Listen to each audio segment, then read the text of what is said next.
Good morning. Buenos dias. I know I'm Grace this morning. Grace is representing the board at the Women's History Month for the council. She's on her way. Welcome to the board's second work session on the superintendent's recommended FY27 through FY32 capital improvements program and boundary studies. I will begin by asking my fellow board members to introduce themselves, starting with Ms. Stewart. Good morning, Laura Stewart, District 4. Good morning, Carla Silvestre, School Board Member at Large. Good morning, Julie Yang, District 3. Good morning, Rita Montoya, Board Member at Large. Ms. Zimmerman. Good morning, I'm Natalie Zimmerman, I represent District 2. And I'm Brenda Wolf, District 5. Today's work session, well, I should also say that we're joined this morning by the superintendent and his staff who will introduce themselves as they speak. Today's work session is a second opportunity for the superintendent to present detailed information on the recommended FY27 through FY32 CIP and boundary studies, and for the board to ask questions and provide feedback. If a board member wishes to introduce an alternative to the superintendent's pending recommendation, a motion and a second are required. Following discussion, 5 votes in favor of the motion are required to place it before the public for comment, along with the superintendent's recommendation. Here she is. If an alternative is approved for consideration, members of the public will have the opportunity to provide comment on the alternative at a public hearing. The final 2 public hearings will be held on Monday, March 9th and Tuesday, March 10th at 5 p.m. in the boardroom. On March 12th, the board will hold its third and final work session to receive additional information from administration and to consider the feedback from public hearings and responses to board member information requests.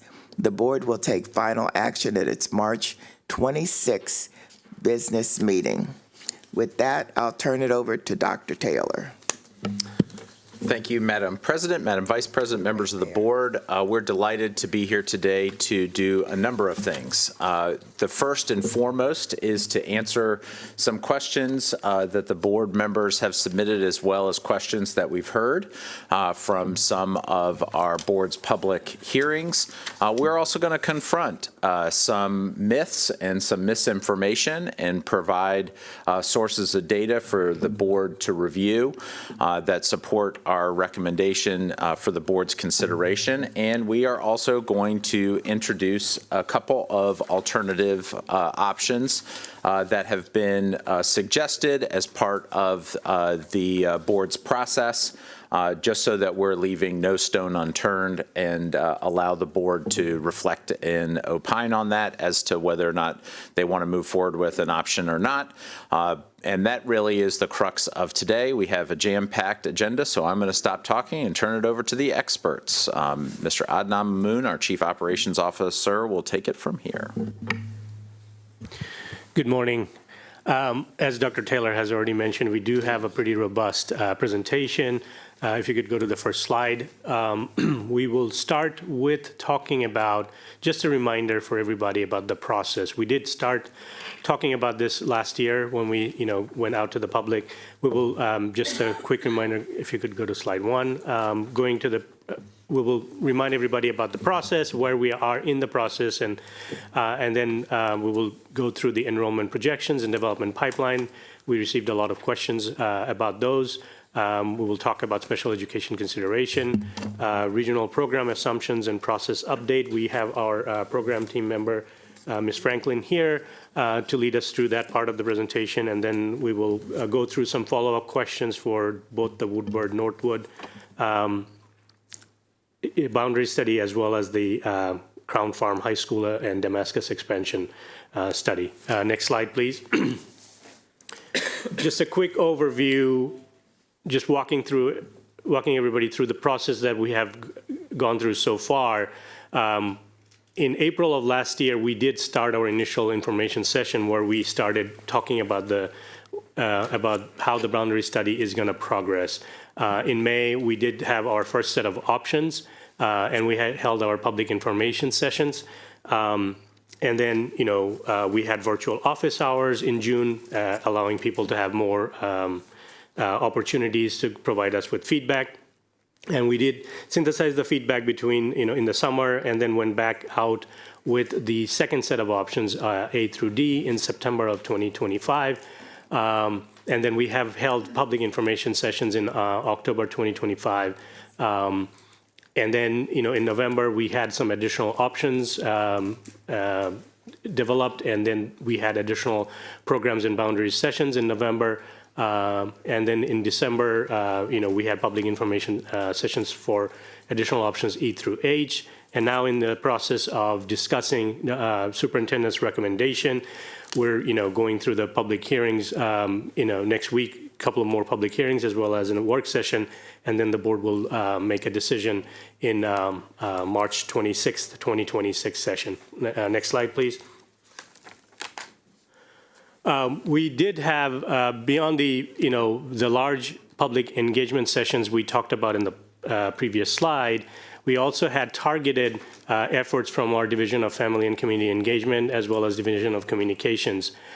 We had summer phone campaign where we made over 1,500 targeted phone calls with direct contact in multiple languages. We visited 109 summer meal sites across Montgomery County and provided informational flyers.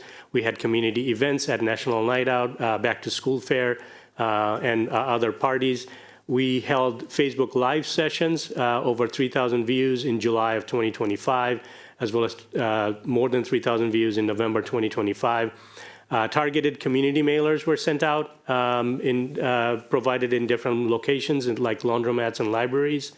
And then we have held family engagement specialist events in different languages, including Amharic, Chinese, French, Korean, Portuguese, Spanish, and Vietnamese. If you could go to the next slide. I'll pass it on to Ms. Franklin to talk about some additional engagement that's happening on the program side. Good morning, and thank you for letting us have an opportunity to share. So we want to associate ourselves as well with some of the engagement that the Boundary team has done. We've also participated with, as you know, we had our 6 regional meetings. We've also had a Facebook Live. We also in addition, we are now getting really excited to work with our elementary families. So we have 3 My Future Fair events. So this is our elementary brand where we're working with families of grade through 5. We had our first event at Montgomery Village Middle School. We want to thank the staff for accommodating us. And we had over 120 families join us for that evening, where we provided personal information about early introduction to high school and wanted the families to be well aware of the upcoming events and the expansion of programs. It was a delightful evening. Our families were very excited to ask questions, talk about the options, and that was one of the big things we learned that night is we had to stress that in addition to the great opportunities at your local high school, these are additional options for your students. And so that was a piece of information that we want to make sure we bring back and continue to socialize with our communities. So then our next one is this week on Thursday at Odessa Shannon Middle School. We provided multi-language opportunities for families to learn about the programs and to ask questions. And in addition, we'll have a March 11th virtual meeting. And we did also learn that we will probably have additional virtual meetings in targeted languages such as Amharic, Korean, Chinese, Spanish, French. I might have missed one, but we will have those covered.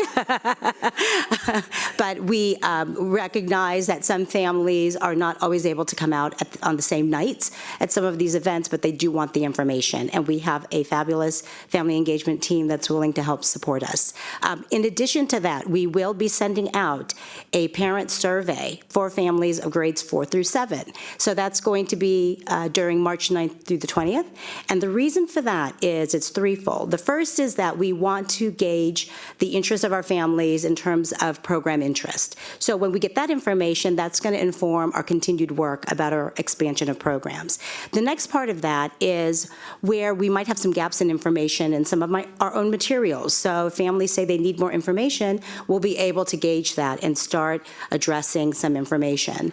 And then the third part of that is to also develop materials and community engagement events for both the schools, the staff, and our community. So we are looking forward to releasing that information. It will be available in multiple languages. And then we continue with our program designs team. We just also want to identify for you all the expertise from the big bodies of teams and work that we're doing that include our leadership team, our family engagement specialists, all of our leaders in our high schools, our middle schools, our coordinators, our counselors, tremendous supports and experts who are informing a lot of this work. So I'll turn it back to you, Edmond. Thank you. The next slide, please. So want to quickly go over a process that we have been sharing since the beginning of when this study started. We talked about that the boundary options are going to be developed based on the board policy FAA factors. There are 4 factors in policy FAA. And then the options would reflect a range of approaches to advance each of these factors, which is what we did with the first round of options as well as the second round of options. Obviously, we did a broad outreach and collected feedback throughout the process. And we, as we explained, throughout the process, is that based on the feedback as well as the policy factors in FAA, the superintendent would then present a recommendation to the board, and then obviously there's going to be more opportunities for public engagement prior to the board's adopted boundary decision. So this is the process that we have been following from the beginning, and this is outlined in policy FAA as well. Next slide, please. So the questions we have received is why changes at the 11th hour? So again, a reminder that this is part of the process because the first round of options, part policy FAA, was to garner the feedback, and based on that feedback, as well as the board policy factors, the superintendent may or may not choose any of the available options. He can choose to modify based on the policy factors as well as the feedback received from the public. So this is what we are seeing now that Dr. Taylor has presented to the board. And then we have also gotten questions and feedback about, well, we didn't get a chance to give feedback or vote. So want to obviously remind that this, the feedback process is a feedback process, is not a voting process. The only vote that is going to take place is going to be on March 26th. So the feedbacks that we did receive in the rounds of boundary study options did inform the superintendent's recommendation. And then, obviously there's more opportunities for the public to still provide us feedback through the hearings that we have left before the board actually makes a decision on March 26th. With that, I'm going to pass it on to Ms. Swatoka to talk more about the data. Good morning, everyone. Andrea Swatoka, Deputy Chief of Facilities.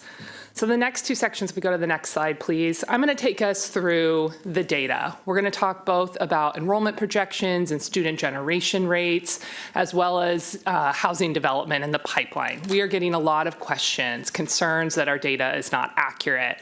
And while we've been talking about this really since the CIP and since October, and candidly, every year we have to talk about this, we really wanted to do a deep dive so everyone understands how we have been generating the numbers, where the information is coming from, how we work very collaboratively with Montgomery Planning and the municipalities. So this is a lot of data. Would love to get through these 2 sections, and then that might be an opportunity to pause for questions. Next slide, please.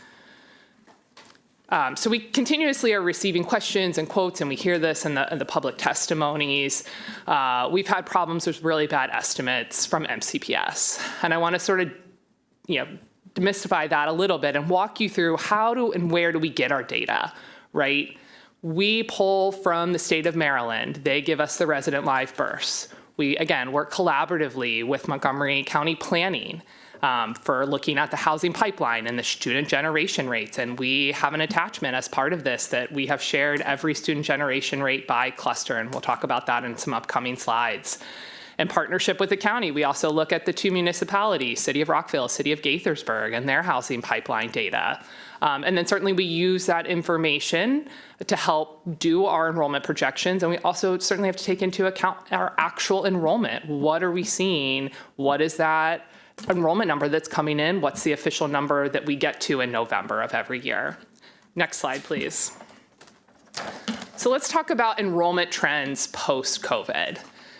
Just like almost every other LEA in this country, we truly thought we would rebound, right? After COVID, post-2020. We had, prior to that, historically been on an upward trajectory. We've shown that sort of map throughout the CIP process, right, over the course of the last several decades. The kindergarten capture rate was expected to increase post-COVID. The New York Times actually this past Friday put a very interesting article. We've linked it here for you and for everyone else to take a look at it. And it talks about since 2007, and we've seen that here in the county, and we have some data slides coming up, there has been a decline in the number of live births. And we are certainly no exception to that. We are experiencing that here. And what we're starting to see with our enrollment is that is really starting to trickle in. That takes time. You know, a decrease in live births doesn't impact us within 2 to 3 years. It takes time to start to see that impact, and you'll see that in some of the data slides.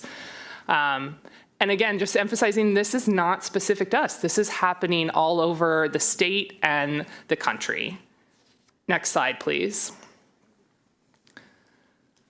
So this is our enrollment projections. If you look at sort of FY21 through 26 and work our way down, there's a line for the approved and the amended, right? Since we update our projections every single year. Between FY21 and 26 and FY25 and 30, those first several rows, we were continuously showing still a steady increase in enrollment. That was not what we were ultimately experiencing, right? We sort of continuously were slightly over projecting. So in this year, in FY27 to 32, that bottom row, you'll see we made a big shift based on all the numbers that I'm about to share, based on the live birth rates, really looking at the cohort survival. That's the grade by grade. How many students do we have in 12th grade and 11th grade and so forth? We are showing that decline. The numbers are getting us to that. And I know that that makes people nervous. They think our data is wrong. This is a big shift from where we have been over the last couple of decades. But based on all the information that we have and looking at the models, we think this is where we are headed. Next slide, please. So let's talk about it from a statewide enrollment level. Enrollment decline was not projected, again, prior to 2025-26 school year for the majority of the LEAs. Most still thought we were all going to rebound post-COVID. But this year, the statewide has seen a decline of 1.2% across from the last year to this year across all LEAs.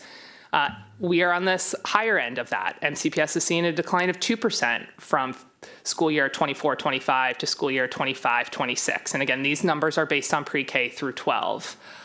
All 24 LEAs in the state of Maryland experienced an enrollment decline except for one school, and that's Kent County. And you'll see that's because of about 6 students. And candidly, their enrollment is smaller than one of our high schools. So not quite apples to apples for us to compare. But it's important to note that 23 of the 24 are seeing exactly what we are seeing, that declined enrollment.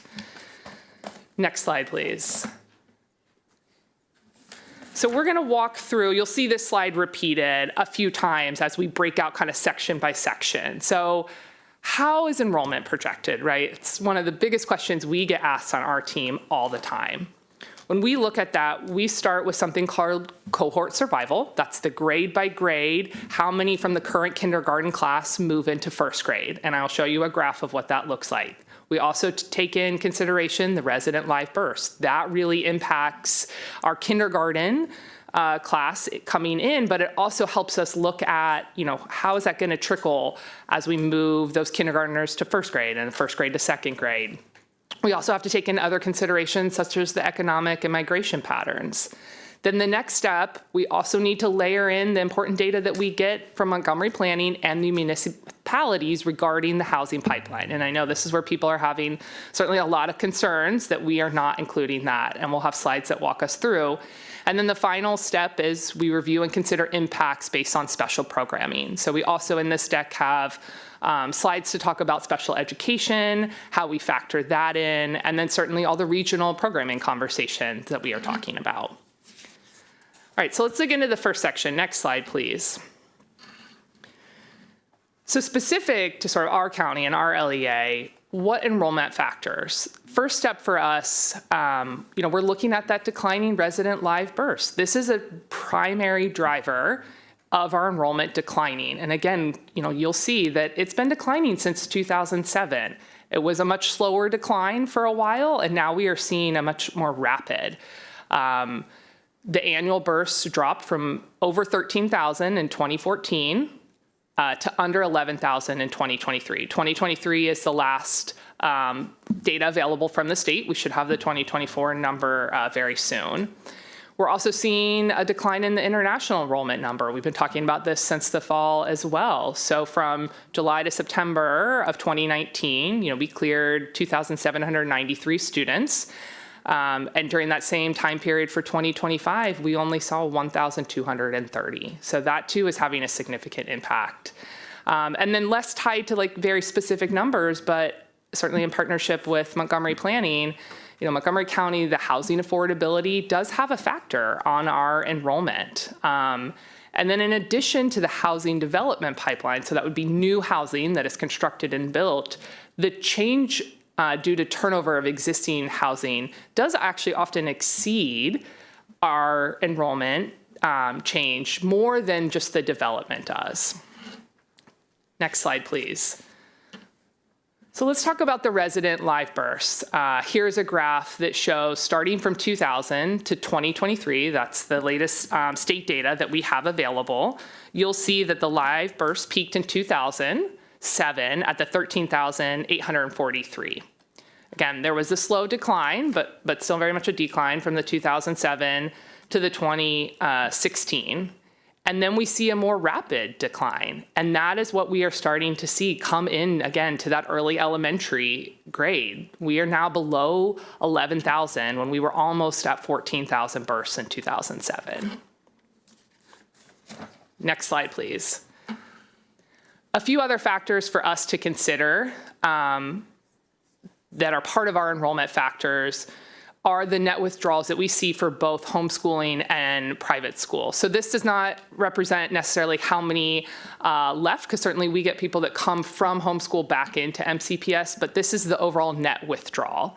And you'll see, the up and down, but this is a factor that is something we need to take into consideration. Not the primary, but it's certainly something. And then certainly the federal loss, job loss and the relocations in this area over the last year and a half has impacted our county.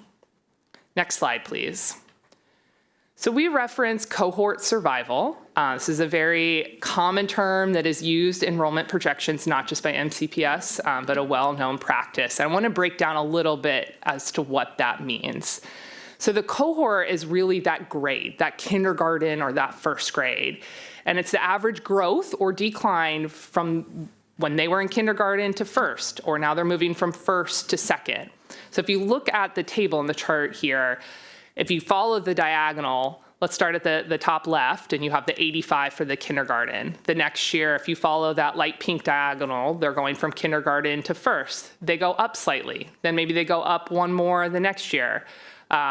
They also can go down. So it's really tracking that. We then take a 3-year average of that as well. It's important for us to look at those trends. That's what the third bullet is talking about, where we see cycle in and out.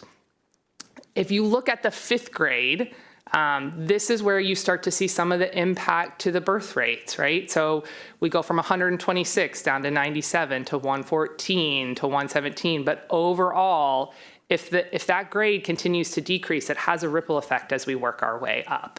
So the large 4th and 5th grade classes are being replaced by smaller classes, so enrollment has a natural decline. If we go to the next slide, we're going to hit on that 4th bullet a little bit more. So these are some basic assumptions using that same cohort survival method. When you have a larger kindergarten enrollment, which is what the image is on the left, you have a natural increased enrollment, right? Because you're starting with that bigger cohort of kindergarten, and it's going to keep building as you work your way up through the grades.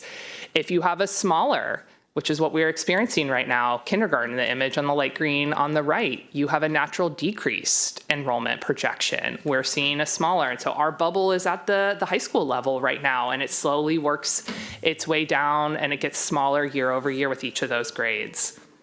Let's go to the next slide, and this will really start to tell some of the story. So here's where we were pre-COVID, 2019. We were pretty universally even across grades K through 12. That's what those two blue bars are showing. Up or down a little bit, but pretty steadily, mid 11,000. We have seen a dramatic change over the last 6 years. What we are seeing right now, we have a little over 12,000 students in 12th grade and under 10,000 in kindergarten. And it is a steady, there's always a bubble at 9th grade, and I'll let Dr. Taylor share more if he wants on the 9th grade, but there's always traditionally a bubble at the 9th grade in high schools. But other than that spike, if you look at our K, or 12 to K, it is just a slow decrease down. And that is where it is impacting us overall of that overall student enrollment. Let's go to the next slide, please. One more in this enrollment projection. So student generation rates. This is something we get questions on all the time. Student generation rates are actually generated in partnership with Montgomery Planning. They use our student geocode information. They actually pinpoint where each of the students are located, whether that's in so that on the left table, that single family dwelling, single family attached and detached, multifamily low rise, and multifamily high rise. We have shared, we're just giving Walter Johnson as an example, but as part of an attachment to this presentation, we have the student generation rates, and we do it by high school cluster, the current cluster. And we're going to go ahead and start including that in our future CIP books so people can really understand how those are generated. Again, it's an attachment to this presentation right now. But you can see it's broken out by elementary, middle school, high school. And it's also broken out by the 4 different dwelling unit types. Again, that's single family detached, attached, multifamily low rise, and high rise. And it really changes throughout the county based on the different clusters. And then we wanted to give a sample of how that is calculated. So if you look at the right, if you use the student generation rate for Walter Johnson for a single family detached home, which is 0.448, that means that 4.48 students live in approximately 10 homes, just to give you an example of how that would work. And then we gave the same example for the multifamily high rise too. And again, they're not the same. I think people have also always thought that we truly used one student generation rate for detached single family homes for the whole county. It is not. It is always very specific to that cluster because it does go up and down, and you can see that in the attachment online. All right, next slide, please. I'll take us through the housing development pipeline analysis too, and then that might, after this section, might be a good opportunity to pause for any questions that you all have. Okay, next slide. So bringing us back to this slide, sort of these 3 steps in the process of how enrollment is projected. I want to talk about sort of that layering on of the data that we receive from Montgomery Planning that has municipality data embedded. We really want to ensure that the data is consistent and accurate. So we do work closely with Montgomery Planning. The file that we use for our September 30th, 2025 data was the file that we received from them in May of 2025. That included all county development pipeline as well as both municipalities, so both Rockville and Gaithersburg. It's important for us to use, and while we collaborate with the municipalities, it is important for us to go to that single source with Montgomery Planning so that the data is accurate and consistent. We work with them on a very close basis, and it's helpful for them to send us that GIS file that maps out the entire county. Let's go to the next slide. So what does this mean? What's included in that? What factors are we taking into consideration? and I think one of the misknowns and misunderstood pieces is that everything that is in development is included in there and taken into our projections. Things take time. Development does not happen overnight. And using, a well-known one, right, the White Flint development as an example.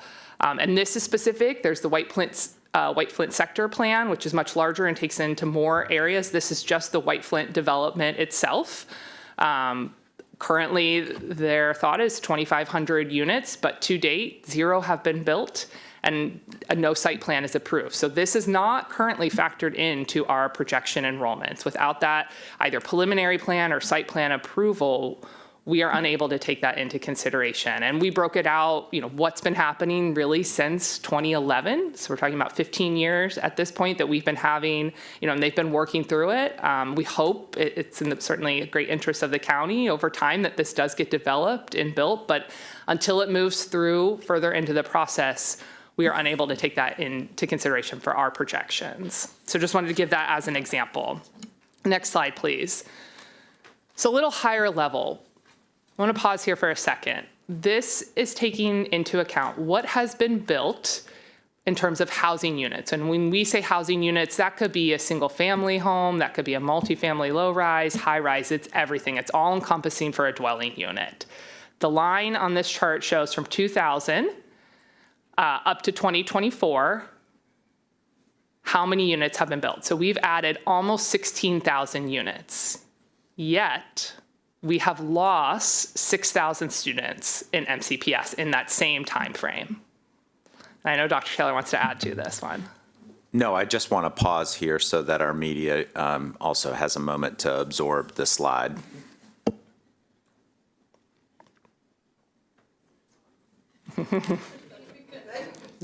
Yeah. Let's go to the next slide, and it continues the same conversation. So what does this really mean? And I think certainly the thing that we hear all the time is like, well, more housing equals more students. That's not always the case, and that's certainly not what we are experiencing at this moment in time. More units does not always equal more students. So if you take that same data we presented on the last slide and just show it in a slightly different bar chart here where you've got the blue and the housing units going up to that 15,925 housing units over that 5-year period. And then you see our red bars of our enrollment going down. We're sort of in opposite trajectory, which is why we feel at this time we have capacity in our schools to handle the development that is currently planned for. Next slide, please. Sorry, before you. Yeah. Let's go back one more slide real quick. Yeah, I just wanted to let it sit there for a second. Okay, thanks. Okay, next slide. We have 2 slides with this, and really just want to emphasize to people that we really are tracking all of this. We know where our students currently are. That's what this map is showing. It's showing, the various high school clusters that are in the superintendent's recommendation, where the population is. And if we go to the next slide, taking that same student information, go forward one more, please. Thank you. The purple outline are where the developments are. This aligns with what is on Montgomery Planning Development Tracker. This is the same information that we receive from them on an annual basis to update and impact our enrollment projections every September. And we are constantly looking at this, right? Making sure that we are forecasting and understand the projections and have the capacity where the students are and where the plan development is coming. Next slide, please. Over the course of the last couple weeks, we've certainly got a lot of question about, well, what about the master plans and the comprehensive plans? Are we taking that into consideration? So yes, we are well aware of these plans. We've listed just a few here, the Thrive Montgomery 2025, the General County Plan, the City of Rockville's 2040 Comprehensive Plan, there's the Clarksburg, there's the East Silver Spring Community Plan. There's many more than this. We are aware of those. We talk with folks about these on a regular basis, but these are visionary in nature, right? They don't have preliminary or site plan approval. They don't have all the units defined. They have really great and fantastic ambitious goals, but these are just visionary at this point. Often these type of plans are also tied to change in zoning. And so they have to go through an extensive process to make that happen. It does happen, and it might, but it will take time for that to happen. And so while we are aware and we are working either with the county or the municipalities to continue to track that, they're not currently in our projections given the long runway that these projects take. Next slide, please. And this, so a little bit more on the development tracker for either the board or the public that is watching. If you have not been, we have linked it here at the bottom. This is the Montgomery Planning Development Tracker. It is a fantastic, great public tool that the community is welcome to use. In 2025, they undertook a study of the development tracker to better understand why housing projects were not being built. And they listed 3 of sort of the top impediments that they were seeing. Whether that's the market base, the high interest rates, high construction costs, certainly we are experiencing that on the school side, policy, rent stabilization, the high impact taxes, and the project base, the 12 to 18 month approval process, and just the overall infrastructure costs and phasing. And again, this is a public tool. Anytime a project, a development project makes it through that preliminary, it does go on there, and you can see the number of units that are planned, and this is the same data that is on that website that we take into account in our enrollment projections. So let's talk through, let's go to the next slide, and let's talk through that process a little bit. So what is it, where do we sort of start? And we see it as a 3-step process. Conceptual plan. Some people refer to it as a concept, a sketch. Some of the municipalities, particularly the city of Rockville, call it a project plan. That all sort of means the same thing as that very early conceptual idea. This is when developers submit an application, either to Montgomery Planning or municipalities, and it's a conceptual idea, the size and the scope of the overall project, right? What is the overall goal? Then you move in to the middle portion, right? That preliminary and the site plan. So once that conceptual proposal are approved, developers then submit that preliminary and or site plan. And we're using both of those because, again, Montgomery Planning has one definition and they call it a site plan. Others might call it a preliminary plan. So we're trying to be all encompassing since everyone is not using the same exact terminology. That will have more details and it'll be closer to permit ready, meaning they could actually go into construction. Now there's a lot on the development tracker, candidly, that is permit ready, but they haven't moved into permit yet. So there's a lot that does sit there that has all the approvals. We know the number of units. We are taking that into consideration, but they have not started construction yet. And then the last step is once they have all those approvals, certainly they've secured the permits and they're ready for construction. Next slide, please. So I wanted to share what we are specifically taking into account in our enrollment projections.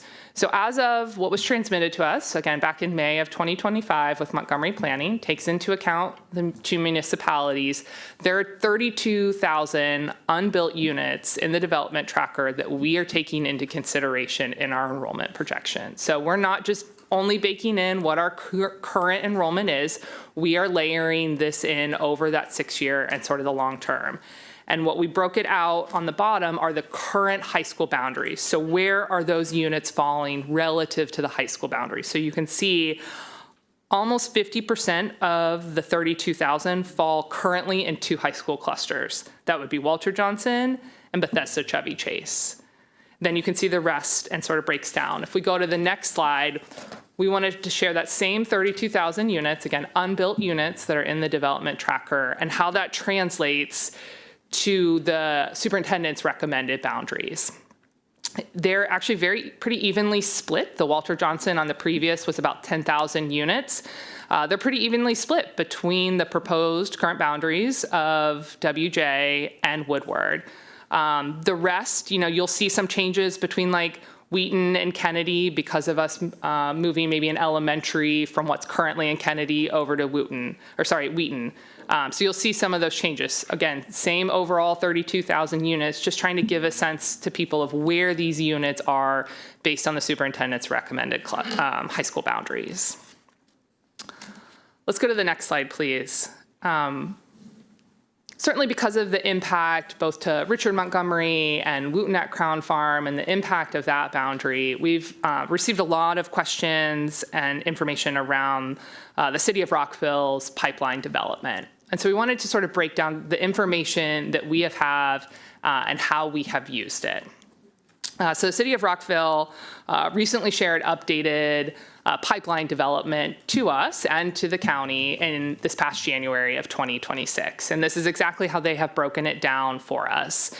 They have project pending at 824 units. So that means they don't have either a project or a site plan approval. And then they have various projects in both a project and a site plan approval status of about 5,786 units for a total of 6,610 units. I want to go to the next slide to share of that, what have we currently included in our projection? So as of last May 2025, what the city of Rockville had shared with Montgomery Planning was an approved 1,528 units. That was all they had shared as of last May. So that is what is currently baked in to our enrollment projections. You will then see, so that's that top row. The middle row is if we take that 6,000 units that you saw on the last slide and they have the site plan approvals, which is how they would make it onto the development tracker per the definition of Montgomery Planning, it has increased from May until now of almost 900 units, or a little over 900 units to the 2,464. So as we build our projections for next September 30th of 2026, we will take into account all 2,400 units in that city of Rockville information. And again, that bottom row was what we were previously showing versus their definition of project plan and site plan is the 5,786. So just wanted to break down. I have 2 slides coming up show you what happens if we just include all of those and what's the worst case. But let me get to an example so people understand. If we go to the next slide, what are we really defining in terms of project plan versus site plan? And I want to use a specific example in the city of Rockville. So this is something called the Shady Grove Innovation District. It currently resides in the Gaithersburg cluster. They have a project plan approval for a little over 1,600 units. You can see that's that top section. So 330 attached units and 1,336 multifamily units. Again, that's a project plan approval. So that will not show in the development tracker or not something we would have taken into account into projections. What often then happens, and this is really common in the development, right, is they get a larger project plan approval and then they start to break it down to smaller components and they get built in chunks over time. So they do have a site plan approval, and they call it Shady Grove Phase 1 for 136 units. And they also have a site plan approval for Shady Grove Phase 2 for 360 units. The 136 units were included in our projections of September because they were approved prior to us doing our projections. So that is baked in. You'll see there in the note, October 8th of 2025, the 360 units. So that's post our September 30th. So it was not included, but we would include in this upcoming projections. And that is very normal, right? Things are constantly going in and out. Things also expire. If you look at the public data that's available from the city of Gaithersburg, their latest report is from July of 2025. If you looked at their first 2 pages, which is their approved, they call it out. It's in a purple color. They have many site plans that have been approved for a long time and they eventually expire. And that happens too as things are not developed over time. Let's go to the next slide. So we sort of wanted to just, we've heard the comment, Rockville is growing, where are we headed? Have we taken this into account? Can we fit this in the capacity if we don't open a 27th high school? So while I shared, we agree we should take into account 2,400 units at this time as we would do our enrollment in September, not the full 6,000. What would happen if we did the full 6,000? And we wanted to show that. So there are 4 high school clusters that are impacted, and this is current high school clusters, by the city of Rockville. Walter Johnson really ultimately is the Woodward boundary. It's just the north part of the Woodward. But again, this is the current cluster.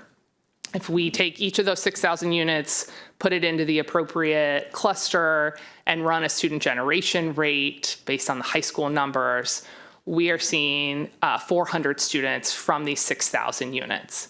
What's really important to note is that this only happens if everything is built at the same time and all students enroll at the same time. And that does not happen, right? The development one doesn't, all 6,000 units are not going to get built at the same time. It will be over time. And all those high school students will not come at one time. They will come in slowly. So really just wanted to point out that we feel we can handle this capacity based on the housing that they have currently in their pipeline. Next slide. And just to help orient everyone, we've talked a lot about the city of Rockville. City of Gaithersburg certainly has an impact to this too, but wanted to give people a sense of, what high schools are impacted. This is the proposed high school boundary. So you can see Woodward there in the white, Richard Montgomery just north of that in the yellow. The majority of the city of Rockville impacts actually Richard Montgomery. There are a couple units or developments in the Wootton boundary, a little bit in Gaithersburg, and again, a little bit in the Woodward, but you can see the footprint of the city of Rockville. And same thing, we've been talking a lot about the new Wootton boundary. While it is impacted by both city of Gaithersburg and city of Rockville, the majority of it, which is the blue here, is actually Montgomery planning. So it's equally as important for us, and we are taking into consideration any just countywide development that's happening in the rest of Wootton. Next slide, please. We have just a few more. Wanted to just show, and again, this is the data that's available on the development tracker, on Montgomery Planning's development tracker. These are the current recommended boundaries for Woodward and for Walter Johnson. These are the same numbers that you saw on that bar chart. So if we took the 10,000 units that are currently in the WJ boundary and showed where those fit within the proposed or recommended boundaries for Woodward and Walter Johnson, again, they're pretty evenly split across those two boundaries. We anticipate that Woodward will have a very similar student generation rate as the current WJ, which is why we showed that here. And all of this on the screen is taken into our projections currently. Next slide, please.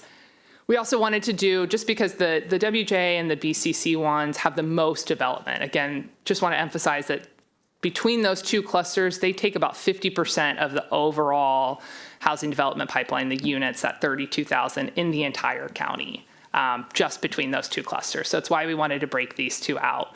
So this is where the development is proposed in the Bethesda-Chevy Chase cluster. You can see a little over 5,000 units. And this is all, again, included in our current projections and accounted for. I think this might be a good place for us to stop. She's got, I think, a couple. Can I do, let me just see, two more slides? Okay. And then yes. Okay. Yeah, I would agree. Let me go to the next one. This is Richard Montgomery. So this is another, we've gotten this question certainly throughout the public testimony. How is it that we are showing, so the top screenshot is from our CIP. The CIP projections always take into account not just resident students, right? Resident students are just the local students that live in the current boundary. But because we know who's there from a program standpoint, we can bake that in for our CIP. So we circled in red here, the capacity at Richard Montgomery is 2,220. That's consistent both in the CIP and the bottom one is a screenshot from the boundaries. What changes from the enrollment of 25, 26 to what we've circled in blue is that in the boundaries, we're taking into account resident students only. And later on in the presentation, and Jeannie will take us through some of that, we want to sort of explain to people how we're thinking about this information for the boundary overlapping and in partnership with the programs and how we think we can fit some of these programs and what the assumptions are so as not to continue to overcrowd the schools, but still accommodate the programs in there. Let's jump through the last two. We can make these really quick and then we'll pause. The last Just two, a quick clarifying question, Yeah. if you go back a slide. Yep. So for the layperson watching this, what you're saying is that the program attendance of students attending a program there influences the bottom chart percentage utilization. Influences the top one. Oh, excuse me, the the top red one. one. Yes, correct. Correct. Okay. That's taken into account in our CIP. Yes. So what you're saying is that the enrollment and the boundaries are connected to programs. Correct. Okay. Okay, next two slides, and these are both for Walter Johnson and for Richard Montgomery. Just wanted to stress, the overall enrollment that we are seeing, and that people certainly have feelings about our projection enrollments, and that we are always wrong. And wanted to show, particularly like if you look at the line 24, so the 3,048, and where we came in at for the projections of 3,000. We are very close, and we adjust year over year to account for that. We've actually been over on a few of these over the course of the years. If you go to the next one, too, you'll see some of the numbers here for Richard Montgomery. I think this would be a good place to pause, and happy to answer questions about enrollment, student generation rate, the housing development pipeline. Okay, I'm going to see if any of my colleagues have any questions. I just want to clarify this chart that everyone's looking at really quickly. So based on the projection for 24 to 25, we were 6 students off in that projection. Great job, projections. Ms. Yang. Yeah, thank you. This is a lot of information to digest, and I appreciate you gather all this information. And I think one of the things there are 2 takeaway I have. One is slide 11, which talks about, because one of the things I hear in our community often is, you did Clarksburg wrong. Clarksburg was built in the early 2000s, and it was overcrowded very, very soon. You have trailers. But what you are saying is, since the pandemic, the trend has reversed, that your slide 11 shows that we have always projected slightly more, or a lot more some years, than what we actually enrolled. So that is my first takeaway. My second takeaway is you're talking about project plan approval, site plan approval. So there are a lot of jargons here, because we are talking about what's in the planning pipeline, what's actually being delivered, and what data set we are using. Can you please talk in a layman's term that I'm talking to my next door neighbor, and when I want to explain to my next door neighbor what the school district used to project future enrollment, what is it? What is 3 sentences I can say that is clear and a layman can understand? This is a hard It is a hard question, one, and it's isn't why it? I gave examples, because I think, referencing the White Flint one is a good example. That has been talked about for 15 years, and that is a good example of what's not included in our projections, because there's nothing because there approved. is the idea of to build 2,500 in a master plan or in that whatever conceptual master plan, but in a nothing master plan or comprehensive plan, but then nothing has been approved. Correct. So nothing has been built. Yeah.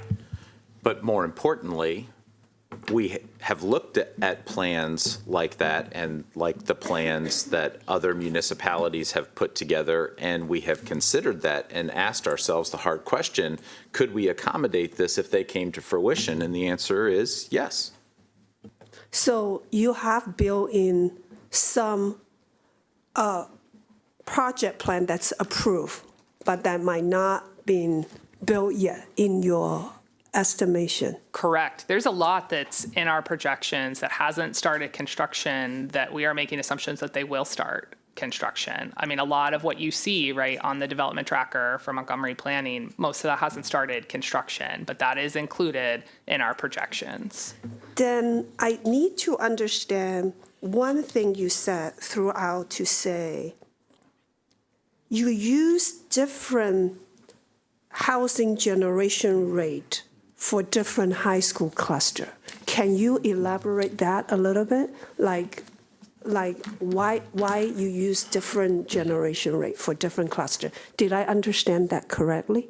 Yes, you did. And I don't know if you have it all in front of you, if you got printed. It's an attachment online for everyone to see in board docs, but it lists each of the high school clusters. And I'll give you an example of someone that's not currently in the boundaries, but Sherwood High School. They don't have, in their cluster, they have no multifamily high-rise buildings. So there actually is no student generation rate for that. They only have 3 dwelling units. So it's important that we look at it because it does change. Sometimes certain areas of the county generate a lot more students from the low-rise. Sometimes they generate more students from the high-rise. Sometimes we generate more students from attached versus detached. So it does vary where we are in the county. So it is important to have specific student generation rates based on those clusters. How did you come up with the rates? So Montgomery Planning does these for us, and they share these with us. But they are literally taking where each student currently resides. They count the number of students in those single-family homes in that high school cluster, how many units are there, how many students there are, and they do the math. Okay, thank you. Yep. Thank you. I just want to thank you also just for the presentation of this information. It makes sense to me, which I hope that means it makes sense to others as well. So I just appreciate you kind of the way that you've laid it out to show us these patterns and trends that we're looking at. I do have a question related to slide 5 on programs, but I think we're going to get into programs a little bit more later, so I'm going to hold that one. But my question is, it sounds like there was a confusion about what basically like the term plan, right? How we were defining the term plan. So MCPS and perhaps Montgomery County Planning defines plan as an approved site plan, which is like the action part, right? Okay, we know what we're going to do now. We're going to put this here. We're submitting for construction, permitting, et cetera. We're ready to hire folks to do it. Versus in some other spaces, and it sounds like maybe the city of Rockville, they define plan as the site plan, the action plan, but also the project plan, which is like the idea or the vision that you mentioned, right? Like this is what we envision happening here. And so that's why their numbers were bigger than our numbers. Am I understanding that correctly? Okay. And so, but notwithstanding all of that, I think as you mentioned, we still looked at that to figure out, okay, even if that did happen, this is how many students it would generate, and we're good, we can absorb that in terms of the space of time, et cetera, right? Correct. Okay, and we've done that. So have we looked at the same thing in the terms of, does that include, sorry, the Walter Johnson Woodward developments too? I think that was slide 31, where it showed like very heavy on the Johnson side, but then under the proposal, the units in the tracker would be kind of split. And I guess I'm wondering, do we know, so these ones are ones that have been site plan approved? Either preliminary or site plan approved, and these are all taken into our projections right now. And do we so know, all 10,000 though, units that are split between WJ and Woodward are accounted for. and do we know like how long, my dad did construction, he built houses, I grew up with permitting and delays and all those things, right? So I'm very familiar with the timeline. Do we know how long have these been in the track? Because sometimes things can be approved. You can have a site plan, but life happens. Costs will go up, COVID, things like that. And so I'm just wondering, even when a site plan is approved, it doesn't mean that, okay, next year there's going to be a new apartment building. If you actually go down, I'm sorry, and I don't know the page number, but the one that has the Woodward WJ image on it, it in there, keep scrolling for a few. 39, please. Okay, I see. Yes, go back up one. And again, this is from, 38, I think, sorry. there you go. You can see the dates on the left. So the blue is representing anything that had a project approval from 2009 to 2015. The fuchsia color is 2016 to 2020, and the orangish color, peach, is 2021 to 2025. So, Okay, so some of these have been hanging out been- for a while, even though they are technically site plan approved and we could put some things in the ground. Correct. So even though we're including those numbers, is it possible then that we're actually over projecting because we're trying to, in our due diligence, include everything, but these aren't actually being built, and maybe that's why we're seeing bigger drops than we expect? Actually, that is probably our more significant concern, is that we're creating capacity potentially where we don't need them. And this was highlighted earlier, but it is connected and it is germane, is that we have a little bit of a high school bubble right now where our high school enrollment is significantly higher than our kindergarten enrollment. And though we're doing a boundary study where we're advertising building utilization when the buildings open in the fall of '27, they will be markedly higher than they will in the subsequent years to follow. Because it's going less and less Because each it year. is So going even if less it and less looks each high year. initially in the first year or two, it's going to just slowly start trickling down. Correct. Okay. And as a parent of young children, I can attest. Okay, thank you. Wait. Thank you. Could you go back to your worst-case scenario slide? So thank you for kind of breaking down all the different points that we've heard through testimony to help us understand. Slide 36, please. Student generation, the projects. So could you just walk us through this again in terms of the data is the data. Yes, this is how it's going, but things could change tomorrow. We're living very turbulent times. But this is the worst case scenario, so I want to really understand what happens if all the developments come through all of a sudden and people start having, I don't know, moving here, I guess, because you won't feel the new birth rate increase for a while. But what if everyone starts moving back to Montgomery County? Walk us through this scenario. Yeah, so of the 6,000 units that currently are showing in the city of Rockville's housing development pipeline, we broke out where each of those developments are located, and that's in the column that reads total units in pipeline.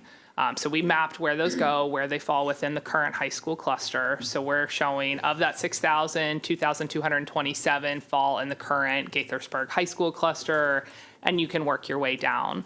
When we then take those units and apply the cluster-specific student generation rate, we are seeing that, we would anticipate around 152 students that would come within the Gaithersburg High School cluster. And again, that's assuming all the development is done at one time and all those high school students come at one time. So I think it's important. A lot of times people equate number of units, 2,227, and we're going to have an additional 2,000 students in the Gaithersburg High School cluster. That's not what happens, right? We don't see one unit, one student. That's why we create the student generation rate. We know what those are across the county, and that's how we get to the 152 students. And that same math applies for Richard Montgomery. Again, Walter Johnson here is really what would happen in the Woodward boundary now, and then Wooten. Does that answer your question? So 401 total. For the entire municipality. Correct. But it's spread across those 4 high schools. Okay. What's that? And across time, potentially. Can you say more about that? So again, this is also working on the assumption that all of them are built at the same time. So this would, and then that the students would show up at the same time. This worst case scenario relies on everything to move forward concurrently, for students to show up concurrently. And again, we wanted to examine it for sort of an order of magnitude understanding, but it's not likely that the stars would align in such a way that 400 high school students show up at one time. Okay, and this is the current school. These are the current boundaries. Current boundaries. Correct. So how does this apply to our proposed boundaries? The biggest thing that changes, the Richard Montgomery boundary doesn't change in the recommendation. What's listed here as Walter Johnson would fall in Woodward's boundary, because it's the north part of the proposed Woodward boundary. Wooten, those would still fall in the Wooten, and same for Gaithersburg. I guess my question is, what is the worst case scenario for our recommended option? 400. No, so what she's talking about is if we realigned our boundaries, what would the worst case scenario be for the schools that are impacted here? You might see a little bit of a change for Thomas Wooten, although you're still talking about 12 kids. You may see a probably less significant number at Walter Johnson, because the Walter Johnson district right now is massive and it would be largely cut in half. You would see maybe a little bit of a smaller number in Gaithersburg, because that boundary is being reduced significantly. And under the worst possible scenario in terms of, and let's be candid here, us talking about the worst possible scenario is actually a wonderful thing for Montgomery County, and actually what we would love for this to happen. But in terms of dealing with the influx of students, you wouldn't see very much change at all for Richard Montgomery. But candidly, that would be wonderful if that happened. Unlikely that it would happen all at the same time. Unlikely that it would happen that all of the students would be manifested all at one time and in one place. But at the same time, we're planning for it nonetheless and making sure that our recommendation to you can absorb this handily. And right now it does. Okay, I'll have to process this and get back with more questions. Ms. Wolf? Yes, I want to thank you. This is a tremendous amount of work, and it answers a lot of the questions that we've been receiving. I know that Julie and Carla and Rita have all touched on the same thing I'm getting ready to ask, but I just want to be clear that I understand it. So on this slide 36, these are in the pipeline. How long have they been there? I would have to go. I don't know some of them off the top of my head. Several of the projects, this is a culmination and a summary of a lot of different development projects that are in the pipeline. Mm-hmm. We can do the research and give you a detailed list by year of approval and whatnot, but candidly, what we can tell you is that some move very quickly, mm-hmm. some move not at all, some move very slowly. Some do absolutely nothing whatsoever, expire, and have to be reconceived as a new project in the future. Well, that's what I'm trying to understand, because you did mention that some expire. Is there a term limit in the county on when plans expire? So I think each municipality has their own definition of that. So the ones I was referencing, and again, it's a public report on the City of Gaithersburg website. It's from July of 2025. Theirs do expire. And they put an asterisk. They still include it in the approved overall number, but they call it out in a purple line and say that these have expired. And looking at it, I don't see a specific timeline. I'm happy to get back to you all on that, but I'm sure there is a specific timeline at which those expire. So can you go to slide 38? So these are plans, or are they in? What I'm trying to understand is, you said that the blue covered 2009 through 2015. That's just when they received their approval. But where are they? I mean, what's the status? Unbuilt. These are all unbuilt units. So this is what, 2009 to 2025? Correct. And nothing has been built? Correct. That's what I wanted to And know. again, in the Shady Grove example, some units of a larger plan may have been built. I mean, we would have to go one by one. That's pretty common, right? They start with an ambitious 2,000 units, 3,000 units, and then they start to break it up, and they build sort of one building at a time, get in a smaller approval for that, and build it over time. So, I mean, we could dig in on a specific example if it's helpful in work session 3, but there's probably something in here that does have a built unit previously, but not the whole thing. All of this remains unbuilt at this time. Okay, so just help me make sure I'm clear. You've got plans that have been approved, and then you've got a development pipeline. But in both situations, nothing has happened on some of these things. So how then do you move to the development pipeline?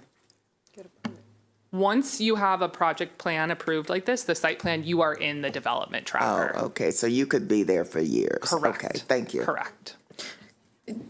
Can I just add one clarification? I just wanted to emphasize and that these are not MCPS decisions, right? We are working with and interpreting data as well as definitions, plan approval. All of these definitions lie with county planning, and we work with them. And we are interpreting them according to some agreed upon rules that are agreed upon, again, across the agencies. But I just want to be clear, Andrea's not making decisions, well, I'm going to count this, I'm going to count that. Again, this is a planning process that ultimately lives with planning. The student generation rates live with planning. We are a very important part of that, and we work with them, but these are definitions that we receive, we don't create. Correct. Thank you. Ms. Stewart. Thank you so much for this comprehensive packet. It's really eye-opening, actually. I wanted to know, I see you have the projections for the high schools, but as we know, Woodward will be taking a lot of the Walter Johnson projections, into account. And so, of course, we don't have past projections for Woodward. We don't have Woodward yet. So, but it is by elementary school pretty much. We do have some split articulation, but have we looked at where we have missed more often in certain areas?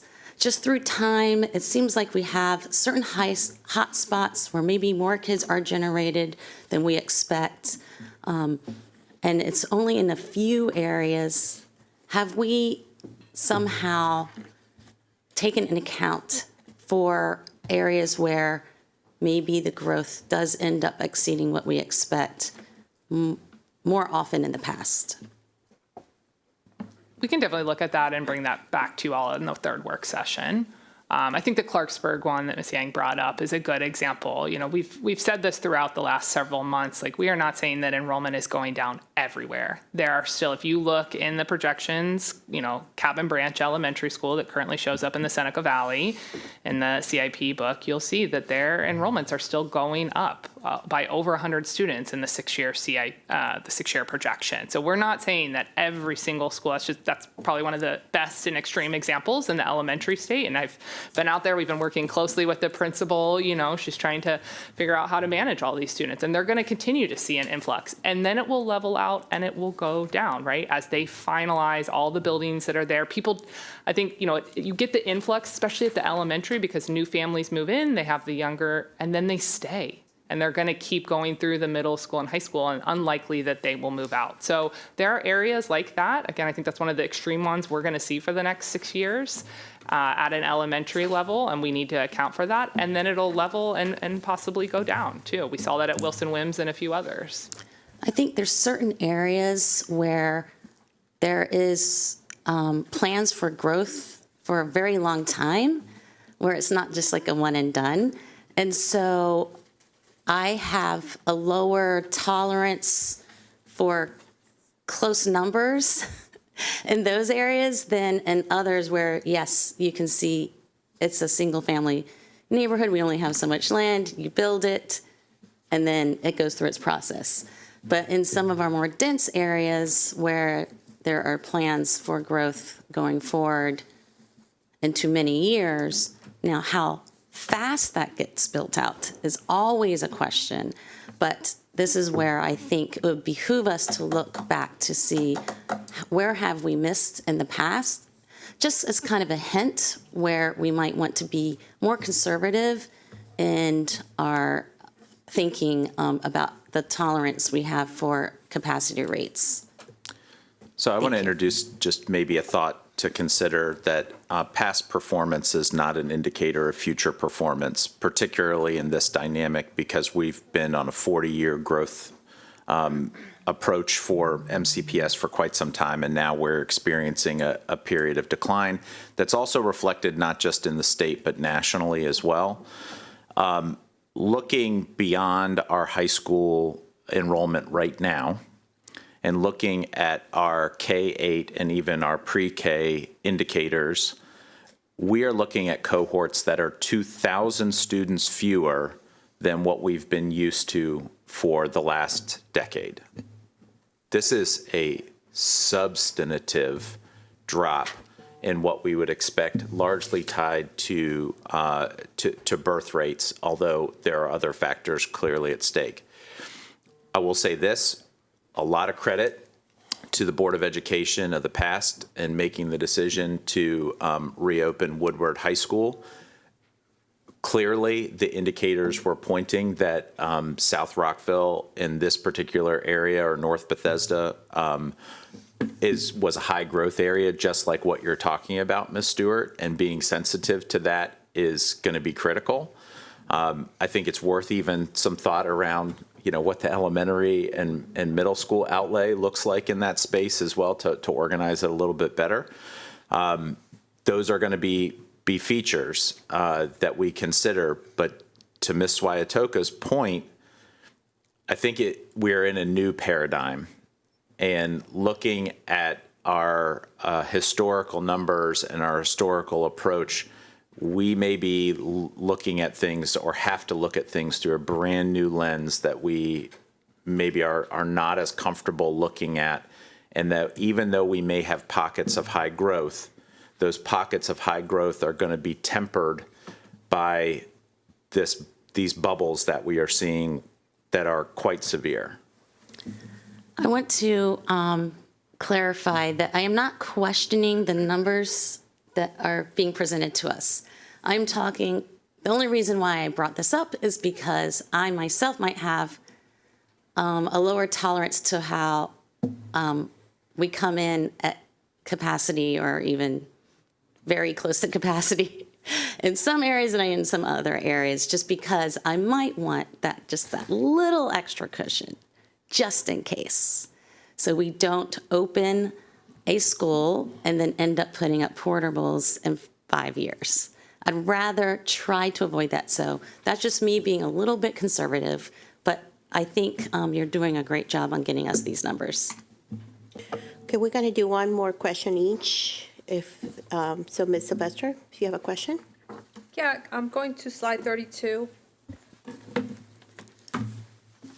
The recommended high school boundaries, unbuilt units in the development tracker, and so we see the big growth areas. This is where we are going to expect, you said enrollment is declining overall, but we can see that this is where the growth is in the county. So Bethesda, Chevy Chase High School, Walter Johnson, and Woodward.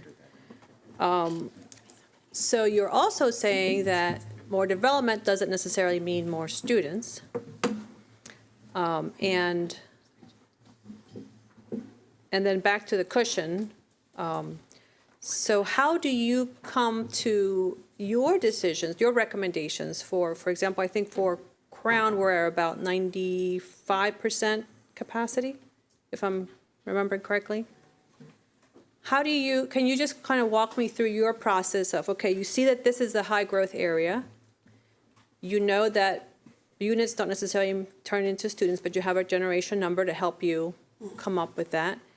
And then you are recommending 95% capacity for Crown.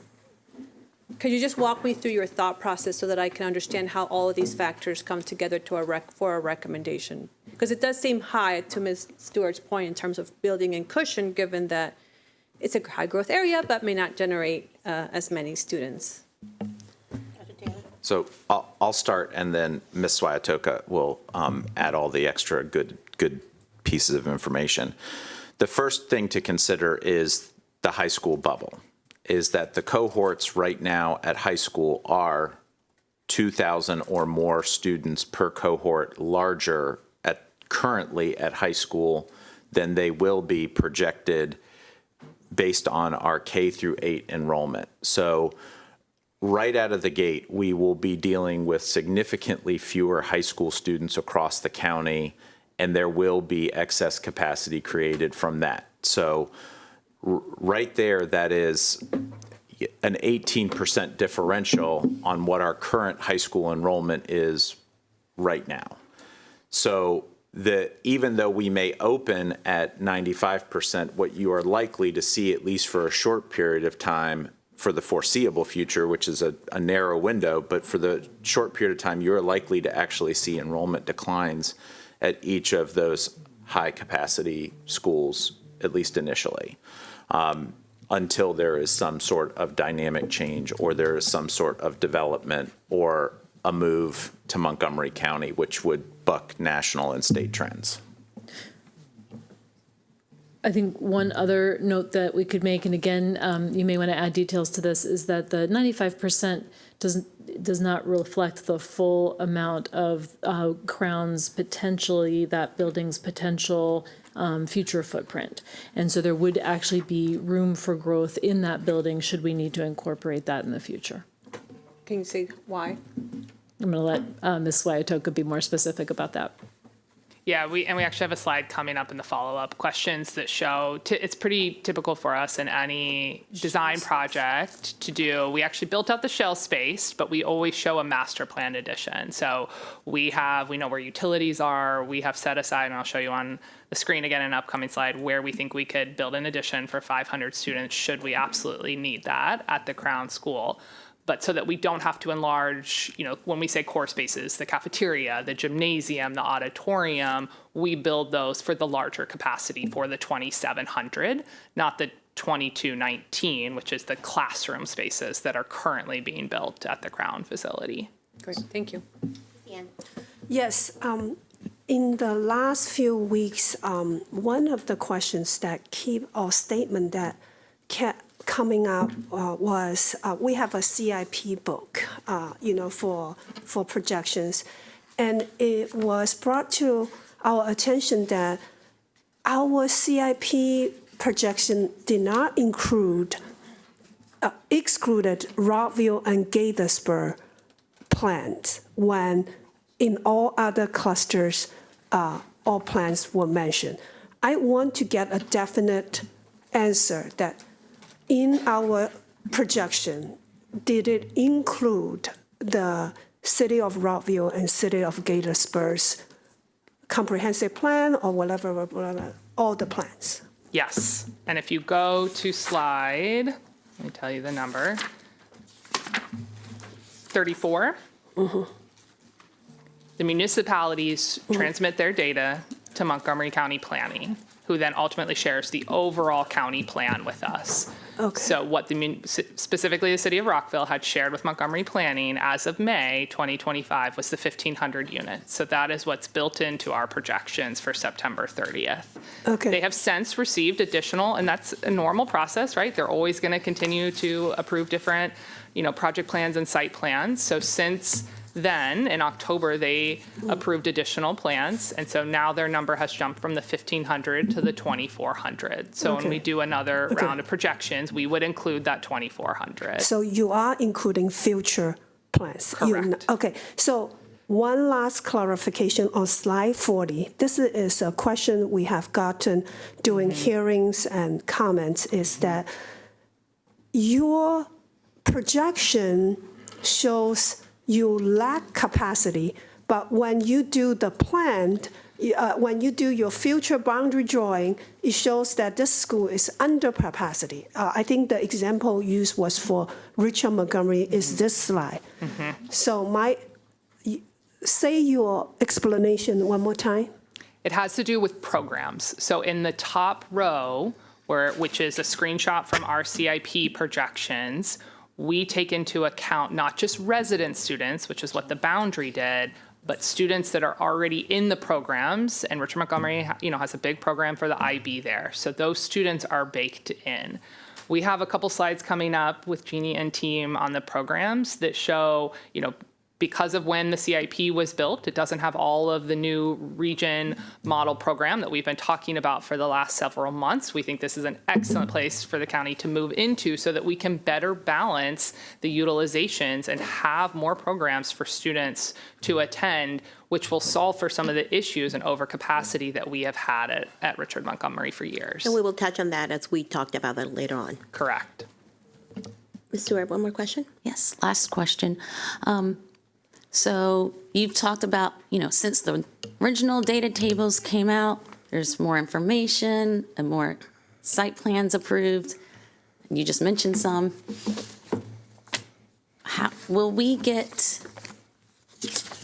to use the final data in front of us that we will use officially when we go to vote on our decision? So will we have updated tables, or will there just be like an asterisk, it doesn't include these that have also been, now that we have a site plan?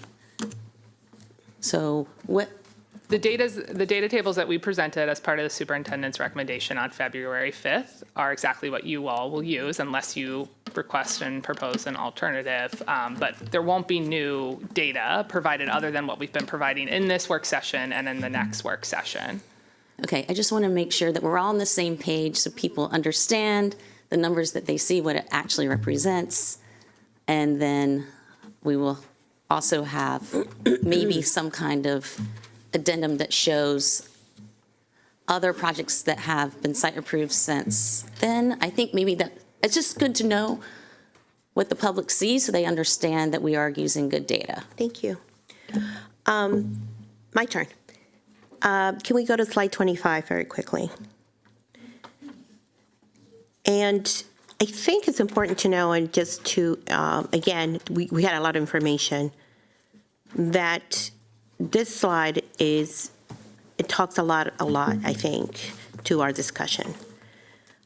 Just because there's development doesn't translate into future students. And we can see that very clearly in this slide where there was so much development and yet we were still under enroll. So I actually thank all of you for giving one of the best presentations about how this is done. I think this should be part of some kind of education curriculum for our high schoolers, all honestly. This is how we decide how things are done. Because this is one of the hardest things, I think, to explain to folks how these decisions are made. With that being said, these are not our formulas. We are getting all the information from the planning board, from all the jurisdictions, following their guidelines. We do not, I just want the public to understand, we do not make those projections of 10 houses and then you use 0.443, and those are not our formulas. I think that's very important for the public to understand. Those are the formulas of the planning board, right?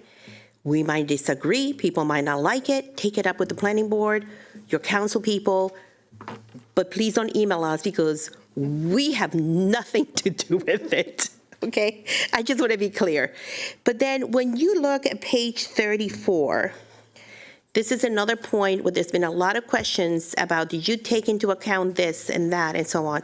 So I know the folks from the city are watching, and I just want to say, yes, yes, yes, CCC, we have seen it all, and you take it all into account, correct? I'll let her answer in a second, but just real quick to your point, if we could go to slide 28, I want to acknowledge the There we go, almost there. There we go. I want to acknowledge the hard work that goes into different communities who take the time to deliberately have for lack of a better term, a strategic plan on how to do responsible development in each of their communities. This is a critical and really important guide path for our community to build really strong and thriving economies, and also to support our school system in really meaningful ways, and we really value that partnership. I think much has been made about a couple of these plans not being reflected in our massive tome of a CIP document. And I just want to say that doesn't mean that they weren't consulted, and that doesn't mean that they weren't considered in the development of our CIP. There's a lot of work that goes into these plans. Our partners in each of these communities that have developed these plans that are listed here, including our Montgomery County planning team, really put a lot into them and really have done a fantastic job. That's not to diminish any of this. We all want Montgomery County to grow and thrive, and we just want to lift up the hard work that they put into it and acknowledge that, yes, it's included, although it may not have been listed in our document. Originally, okay. Can I just add to that? I mean, Yes. I know we're really focused on enrollment and projections, but these plans are important far beyond just that. And I give the example of the East Silver Spring Communities Plan. We've been talking with planning a lot about that. How does that impact the Eastern Middle School that we certainly hope we move into design? It doesn't always just factor into, it's development as a part of this, but what else? Like, that's many of the conversations that we're having. Like, what are the goals in their plan? What are they looking at? How could our future design project at Eastern Middle School add value to what their larger plan is? So there are so many conversations that are happening in these plans, not just the single development and are you going to have, increase in student enrollment because of that. There are many, many important factors. Clarksburg Gateway Sector Plan is another important one of that. Yes, I know. That's, and just because it's approved and so on doesn't mean we don't know when it's going to start. It could be like the Shady Grove area. It could be a phase 1, a phase 2, and the phase 2 might not start right away after phase 1. And so there's a lot that goes into it, so I appreciate it. I'm going to have Ms. Zimmerman. I didn't have her on so I didn't know she had her hand up. I'm sorry, Mrs. Zimmerman. Please go. Thank you. I appreciate that. I also wanted to thank everyone for all of the work, especially going into more depth on housing pipeline data and how we factor that in, as well as the projections that you're looking at for by each cluster. I appreciate you making that available to everyone because that's questions that I've received from the community.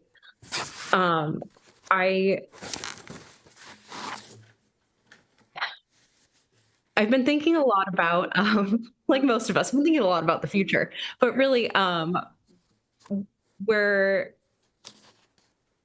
we know that the pandemic years were really difficult for our school system, difficult globally. And we also know that the last year has been particularly difficult on Montgomery County.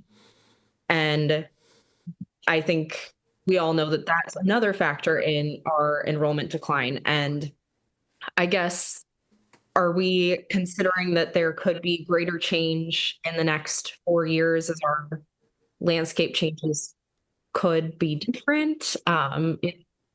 If we're thinking in school terms, 4 years isn't that long ahead. You see what I'm saying? I think I do, Ms. Zimmerman, and what I want to say is that our objective is to be undeniably the best school district in the state of Maryland, and then ultimately the best school district in the nation, and to attract families that want a great education to come to Montgomery County. The short-term prospect definitely looks as though we are going to continue to have a downward trend in enrollment and then stabilize. Once our high school bubble has cleared, it looks as though we're going to stabilize, but we're going to stabilize at a much lower capacity, or excuse me, a much lower utilization than our capacity would suggest right now. Okay. My follow-up to that is that as we're also considering like some of these conceptual plans, it seems as though they get really no consideration in our numbers going forward. Is there a different formula that we could utilize as even like a potential forecast? I know we're talking about things as like worst case scenario, when in fact it's lovely. We have more students to educate here. I guess I'm wondering if we could look at sort of robust data tables, kind of like how we were looking at on slide 36 for the WJ cluster. Are there ways that we can break that down and see kind of if we have greater enrollment, if more projections go through and we see many more students? What if we're wrong kind of the other way? Is that something that we could take a look at too? Go ahead, Ms. Montoya. Sorry, because that made me think of something, Mr. Ramin, before Ms. Waitoko or Mr. Mahmood answers. We're talking about trying to figure out what's going to happen in the future, right? And I remember when I was a kid, we had one of those magic 8 balls. Unfortunately, there is not one for growth and development and enrollment. But I kind of feel like that's kind of what we're trying to do. And I guess I'm just wondering if this begs the question of the consideration, not at this time, but for a future discussion, of a sort of cadence to review of these boundaries and developments and growths. That doesn't mean we're changing boundaries necessarily or anything like that, but just to develop some sort of, again, like a cadence, a rhythm to which we look at these things, because I actually recall, and we are on the cusp of a joint meeting with the planning board this week, but I recall before I was on the board, there was a meeting with joint planning, and I hope to see this individual there today. I cannot recall their name, but there was an individual in the planning department, a staff member, who said, basically like, hey, we're sorry, we can't tell you where the growth's going to pop up because the patterns are just so erratic. Mm-hmm. There's no way to know because there's just so many factors going on and the county is so big. And that just really stuck with me in terms of how we're able to project what planning developments might go up, right? There's one that went up by not too far from my neighborhood, and it's gotten built really quickly. And then there are others that have been hanging out since 2009. So just, I guess, to kind of support kind of what she's saying with the, like, way that we're not, I don't know that we're really able to do that. Yeah, I mean, we can definitely think of maybe the best way to come back to on the work session 3 to talk about. I think that's why we've stressed a lot of the resident live bursts, because the development does go up and down, and planning board will tell us that, you should just constantly change boundaries to adjust. I think as the school district, right, stability over time is so important for us, and we've stressed that for them coming up on the heels of our joint meeting together on Thursday, that I'm not sure that's the specific direction that we will go in, but I understand why, right, that is their position, because it does. I mean, they too do not have the perfect crystal ball that can tell us exactly when a development is going to happen. And so I do like your idea of we constantly do need to be checking in. We should not change boundaries constantly. I don't think that's what us or you or anyone wants to recommend, but we do need to take that into consideration. But the live bursts, I mean, what's, the 2023, right? Those students are going to come in 2028 for kindergarten, and you're going to, because of this decline since 2007, that is really one of the biggest factors and indicators. Regardless if development keeps happening, we're not sure that that's necessarily going to have a driver on our overall enrollment. If there are just less children being born, that fundamentally is going to have the most impact on our overall enrollment. Okay, thank you so much. And there's so much to consider, and we wish we could have a crystal ball. But, in 2019, well, I'm sure they were discussing that nobody saw a pandemic coming, right? And how that was going to have an effect on all our lives. So they're just very, so we have the tools what we have. And that is the hand we were dealt with. And we do the best that we can with all those numbers from every. So thank you to the staff for one wonderful presentation. With that, we're going to continue and let you. We'll go to slide 43 to resume. So I'm going to quickly take us through this part of the enrollment projection where we review and consider impacts based on special education programming. Next slide, please. So we work hand in hand with our different offices to meet up and discuss any special education program expansions, any removals or relocations, or any desired changes. So different offices, special education, early childhood education, transportation, and our facilities meet to discuss where programs are, and we constantly look at where we are seeing growth and how to accommodate students as close to their home as possible. So all of this obviously has been incorporated into our boundary consideration, but having these meetings monthly allows for looking at our early enrollment forecasting, given various assumptions, if we're adding pre-K classrooms, we know that we could assume there's going to be additional 20 students in that cohort that, Ms. Swatoka explained earlier, that in the early cohort, there's going to be additional students, and that then we can use in our calculation in the, cohort survival method to see how it impacts our enrollment. Next slide, please. So what were the capacity assumptions we made for special education?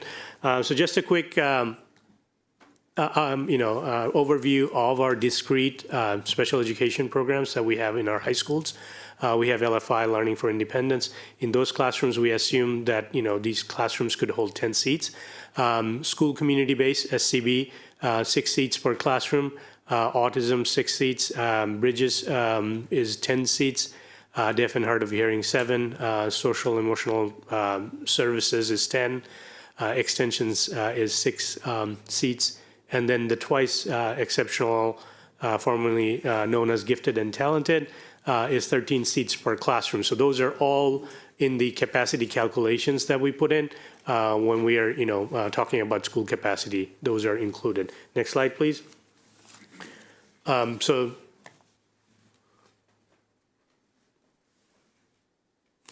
in the, sorry. Oh, and then, sorry, I wanted to mention the, sorry, go back one slide, I'm sorry. Yep. So what did we assume for our special education? So in the high schools that has discrete special education programs, we kept those capacities intact in going forward in our calculations. So if they already had discrete classrooms, those capacities were included in our capacity calculations. For the Crown Farm site, what we added was there are 5 SCB, 4 SCSES, versus what we currently have at Woodton is 3 SCB and 2 autism. So we're actually having more classrooms in the high school in Crown Farm than we currently have at Woodton site. And then Charles Woodward High School would have 4 autism and 2 LFI classes.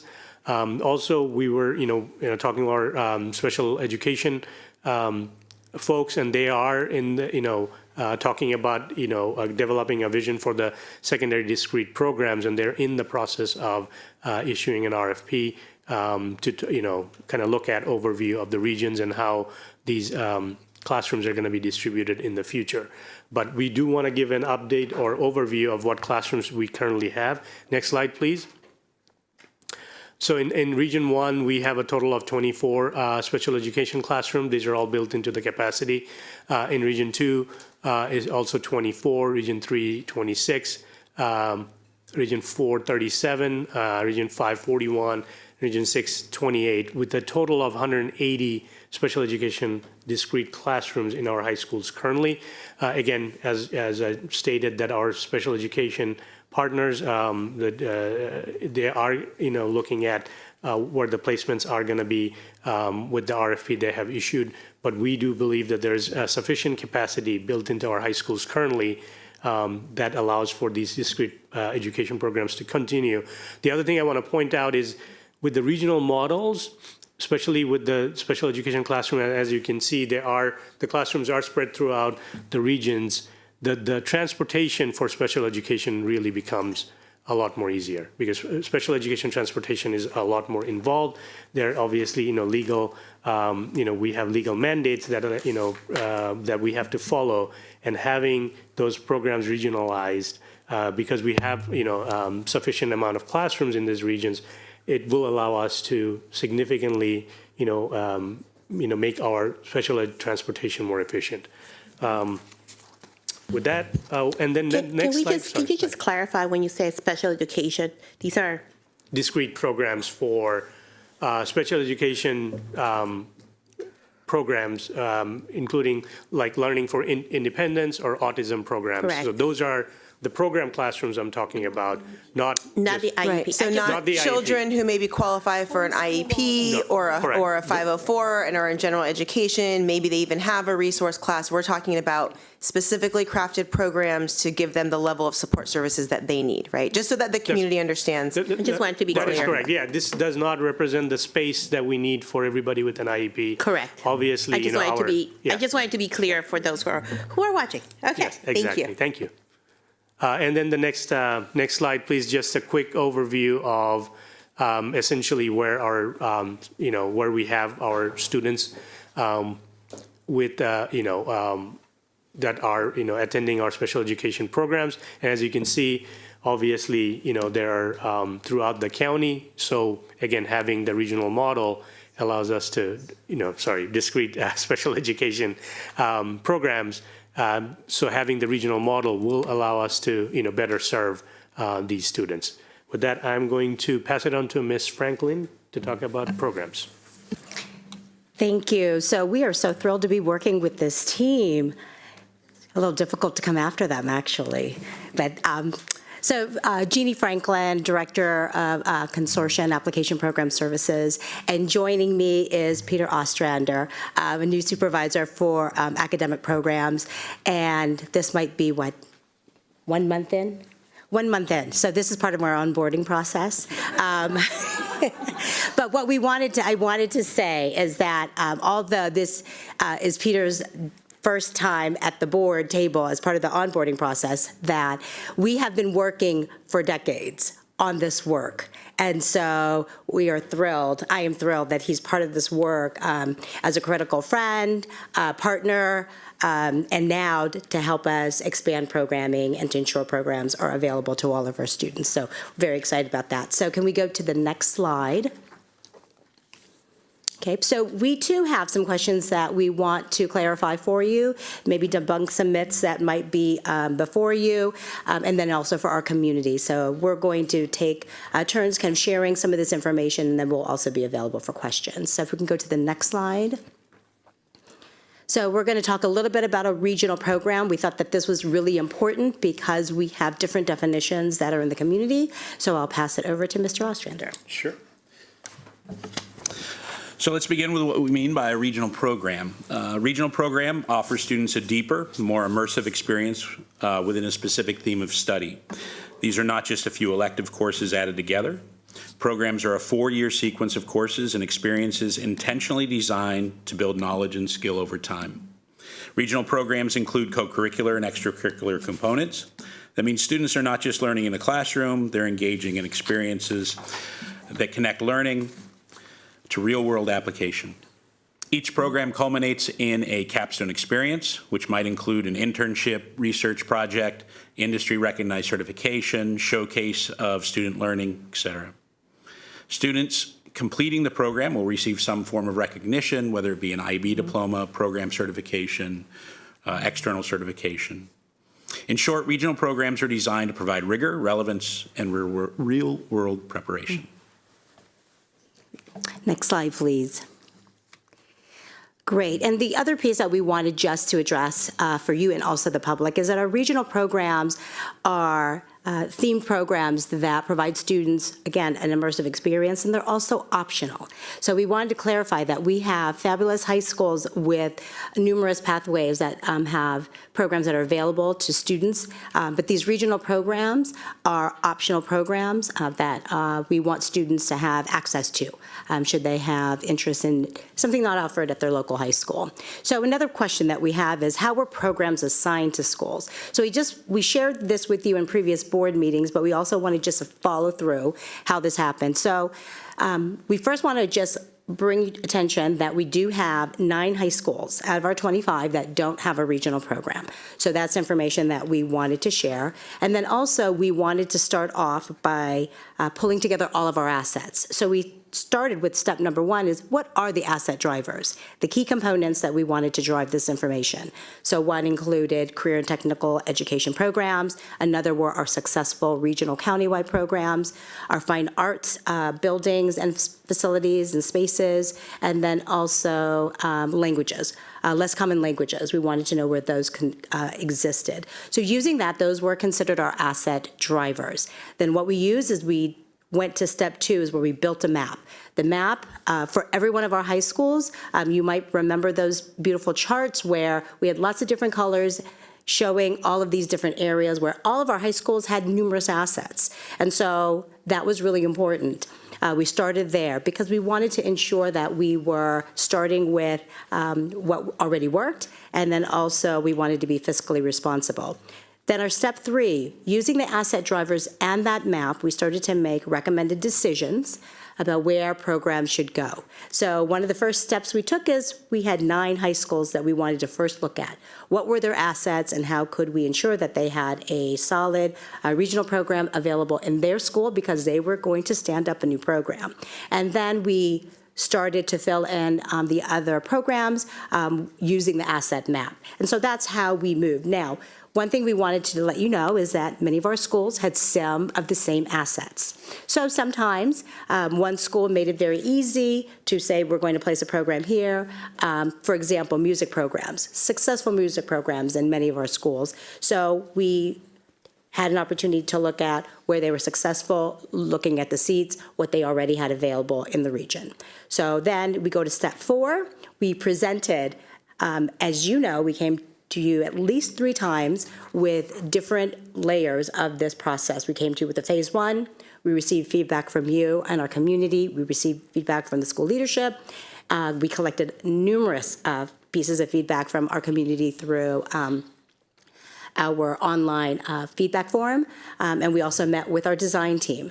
Then we made adjustments. Then we came back to you again, we presented that, and then we received some additional feedback. And then we also worked with our boundary team when it came to numbers. We also made some further adjustments. Our latest adjustments are February 5th. That is at that board meeting, and since then, we have additional adjustments that we're looking to make, which is part of the process. And we want to make sure that we're sharing that information with you. So let's go to the next slide. So a few things we just wanted to bring to your attention, some questions about what changes are reflected in the current placements. So these are key areas. So first of all, as we were making placements, we wanted to ensure that all of our schools had both criteria-based and interest-based. It didn't start that way, but as we started to look and as we started to talk with the community and as we started to talk with principals, it made very clear that we needed to have a solid option of both criteria-based and interest-based in all of our high schools. The next is that we needed to adjust to balance schools within regions. So that was really important as we were looking at some of our fine arts programs or if we're looking at our STEM programs. We ensured that we had engineering and middle college in each region. We didn't start with middle college in each region, but that became a request and an interest of the community that having that opportunity in every region was critical. So that was how that developed. Same with engineering. There was lots of interest from our school leadership and our community to expand STEM pathways. That we have done. And then we also took upon ourselves, with some additional feedback from our community, to distribute the fine arts in most of our regions. So they're not concentrated just in a school. We spread those out based on assets, and also to spread out some of the seats. Because we are a partner with our boundary team in terms of utilization of the building. And then that's a key piece is the boundary study impacts such as building utilization. We made decisions about that. And you might recall one was when we initially had Damascus as part of Region 6 and Quince Orchard a part of, it was reversed. Quince Orchard was part of Region 6. Damascus was part of Region 5, and then I think there was a switch. So these are some of the steps that we took to ensure the partnership was met with balancing for programs and also for seat numbers. We can go to the next slide.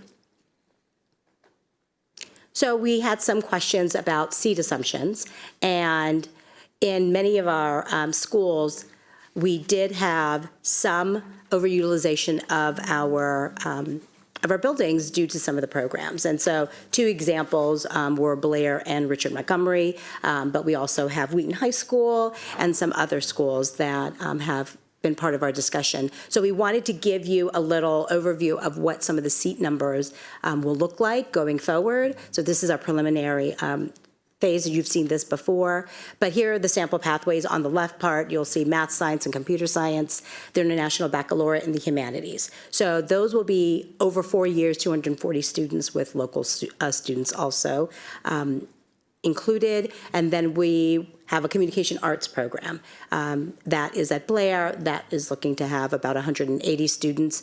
Then we have a number of sample pathways where it's the 4-year number of students in it is 120. So there's music and dance, and which are 2 new pathways. Visual Arts Center, we have only 1. We're going to now have 6. We have our leadership program, clinical healthcare, language engineering. All of those will have roughly 120 students over 4 years. And then our cybersecurity and theater, because those are interest-based, those will have 60 plus their local students. So all of these programs we anticipate will largely have lots of interest. We anticipate to fill all the seats simply because we have a lot of information from our trend data and our current model that indicates that. And then we also recognize that based on enrollment data in lots of these new pathways, that there are going to be a lot of great interest. Okay. So we're going to go to the next slide.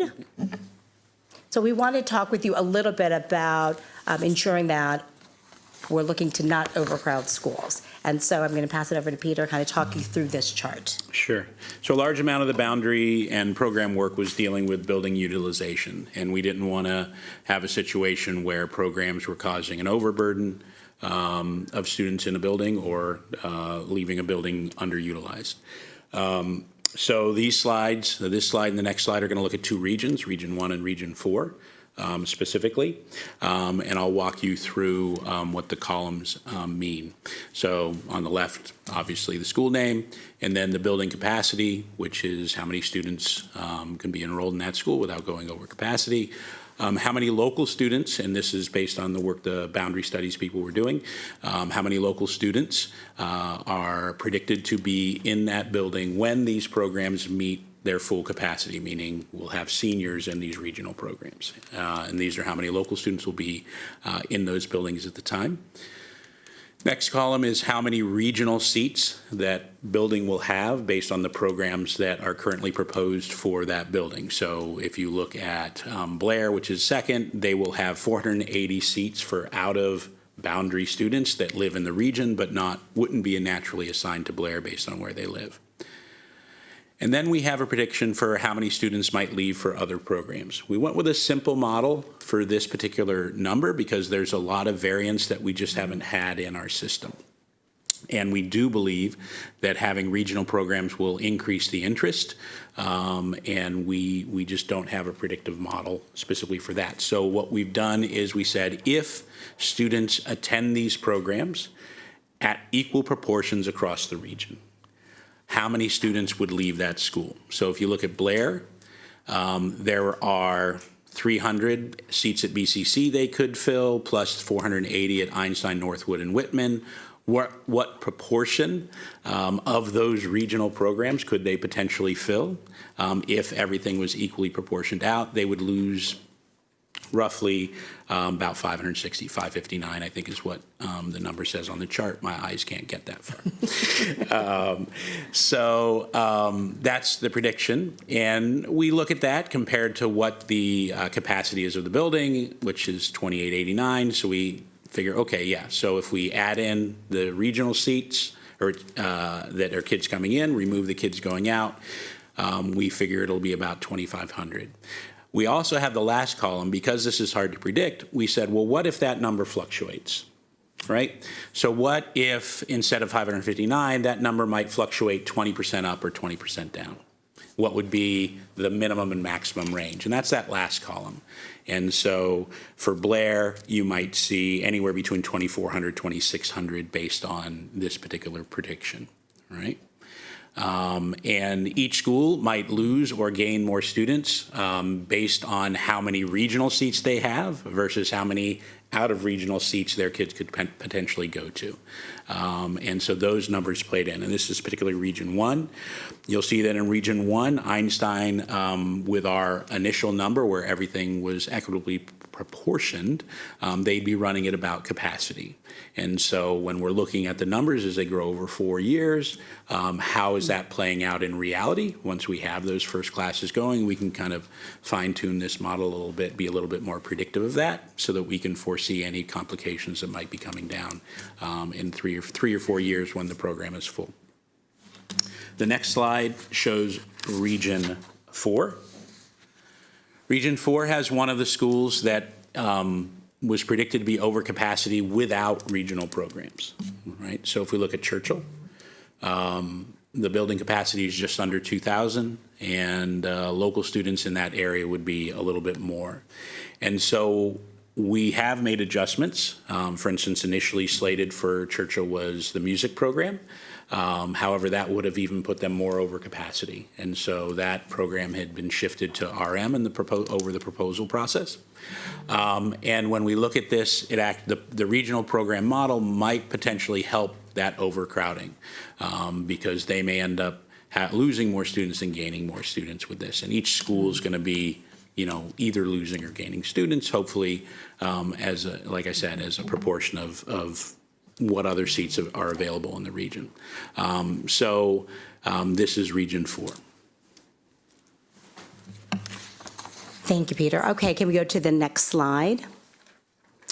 So I would like to just make one comment on the previous slide about the region. So when we're looking at seat numbers, one of the pieces that we also learned is that, as we said, February 5th, we presented to you the proposed framework for all of the program placements. And so an example of adjustment is that we're making for Woodward High School.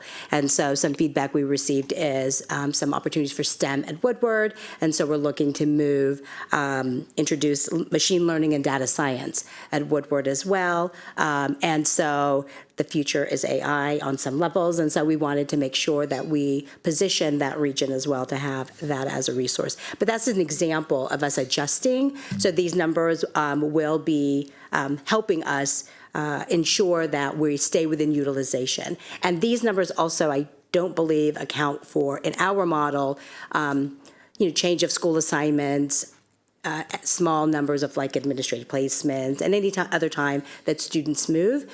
So the ranges help us also see that we really do believe that students are going to have an increased interest, because not just because of the regional programs, but also because of the central stop transportation that's going to be available to them. Okay, so let's go to the next slide. So the question, there's been these questions about the admission process. And so what I first want to start off by saying is that we do have a very solid infrastructure for admissions in the system that has been tried and tested every year. And during the year, we make incremental improvements, and every year we make significant improvements where we need to. So I want to reassure the board and the community that if you have gone through our process or your children have gone through the process, you can expect some of the same, because sometimes predictability and familiarity is a comfort. And so we want families to know that we are definitely going to take advantage of what is working. And so generally, in our regional and countywide, regional and interest-based programs and criteria-based, that season will start in the fall. And so we will continue with that process. Results occur in the winter, and then the spring is when articulation and final results and any round 2 happen, and then we have appeals. So we are going to stay in that same process, and with some tweaking. We understand that it's always better for high schools to know when students are leaving and coming as soon as possible. So we might be able to actually make some improvements in this regional model with that. I think the other piece that I did want to just address is that we have been streamlining for years many of these processes, which is how do students apply, how do they get information. So students will be applying still through the high school common application, which is on Synergy, so that a lot of information is already built in. What you might not know that I think is it's a very strong component of our work is that every fall for 8th grade, students get a personalized letter in their Synergy platform, both the student and the parent platform, that outlines their local school options and then all of the programs that are available to them. And so that will continue to be a personalized opportunity for families to have something that says, here is what's available to you, and here are all the options available to you. Join us to learn more. We will be doing that also with grade 7 as we get started to move into the spring, start sharing this information in April, which feels like 10 days away. We will also have, for our interest-based, just so you know, our interest-based lottery programs, we run a lottery if there are more requests than seats available. And in our lotteries, we do have some variables that we can consider.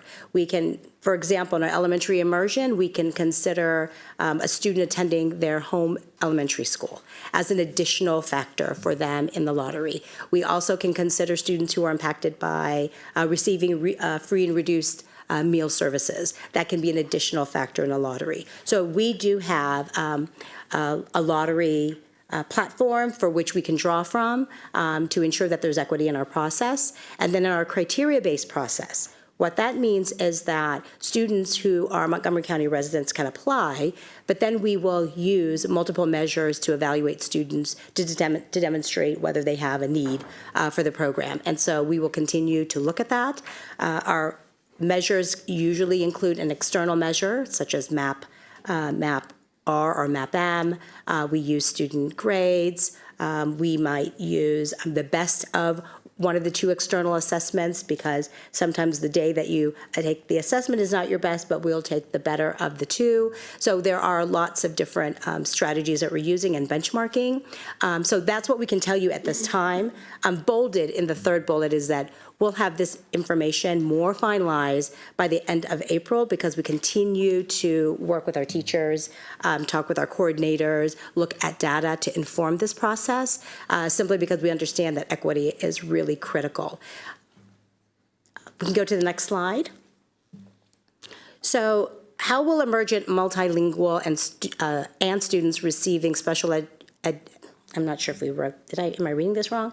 How will emergent multilingual and students receiving special education students be supported in the regional program model? I think that, I think that's a typo. It's a typo, yes, Should have been that's okay. services, not Okay. students. Got that, Peter, did you do that?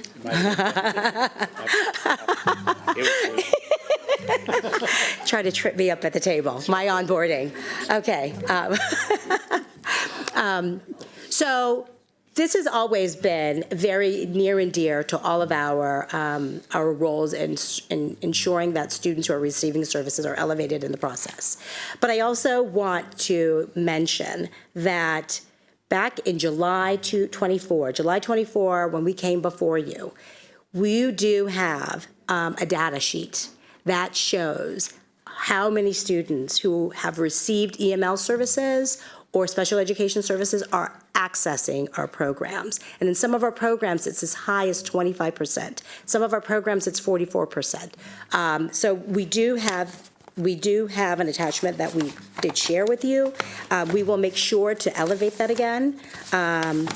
It is an attachment that says who are our programs serving, and so we'll make sure to get that document to you. But I'll give you an example of some of our, just to bring to your attention that this is an ongoing interest of ours, is to always elevate students who are growing in programs and growing in their academic experiences, to elevate them for our programs. But for example, our Magruder Aviation program, we have 35% of our students in there have ever had ELD multilingual experiences. Our Gaithersburg Biomed, 35%. In our Northwest MC Squared, 35%. So our students are ever present throughout many of our programs. And then in our criteria-based programs, ever ELD students, we have in our Poolsville Global Ecology, 22%. In our Blair Math Science program, does that sound familiar to you, Yeah. Mr. Ostranter? Okay, 21%. So we are paying attention and we are ensuring that students have access, but we also know that we have some talent development work that we want to continue to do that has been impactful in this work. Next slide, please. So we just want to highlight a few of our timeline pieces to you. So we are now in March, we're finalizing our placements. And then what we did not mention in our earlier slide 5 about our engagement is that starting in April, we are planning on a very robust engagement process and cycle with our families. We're looking at our middle school families, particularly our grade 7 families, because they are the first ones who will be part of this process. And so we're going to be finalizing the criteria and the admission timeline. If you look at May, we're going to be hosting some information meetings in person, targeted language, and also virtual. And then in July, we'll complete the program implementation process for our administrators, building a toolkit for them. And then this summer, we'll be working on training. We'll go to the next slide. And then we will be launching modules. We'll be hosting additional information meetings in the fall. We're going to be opening the enrollment process or the admission window in October. And then we'll follow our cycle. But throughout the process, we will be delivering targeted, personalized services to families. We're working with our middle school counselors. We're working with family engagement. We understand that this is a lot of information. We want families not to just be aware of it, but to value it so that they know exactly how to use the information. So we wanted you just to see what our highlights are in terms of the timeline and our deliverables. We can go to the next slide.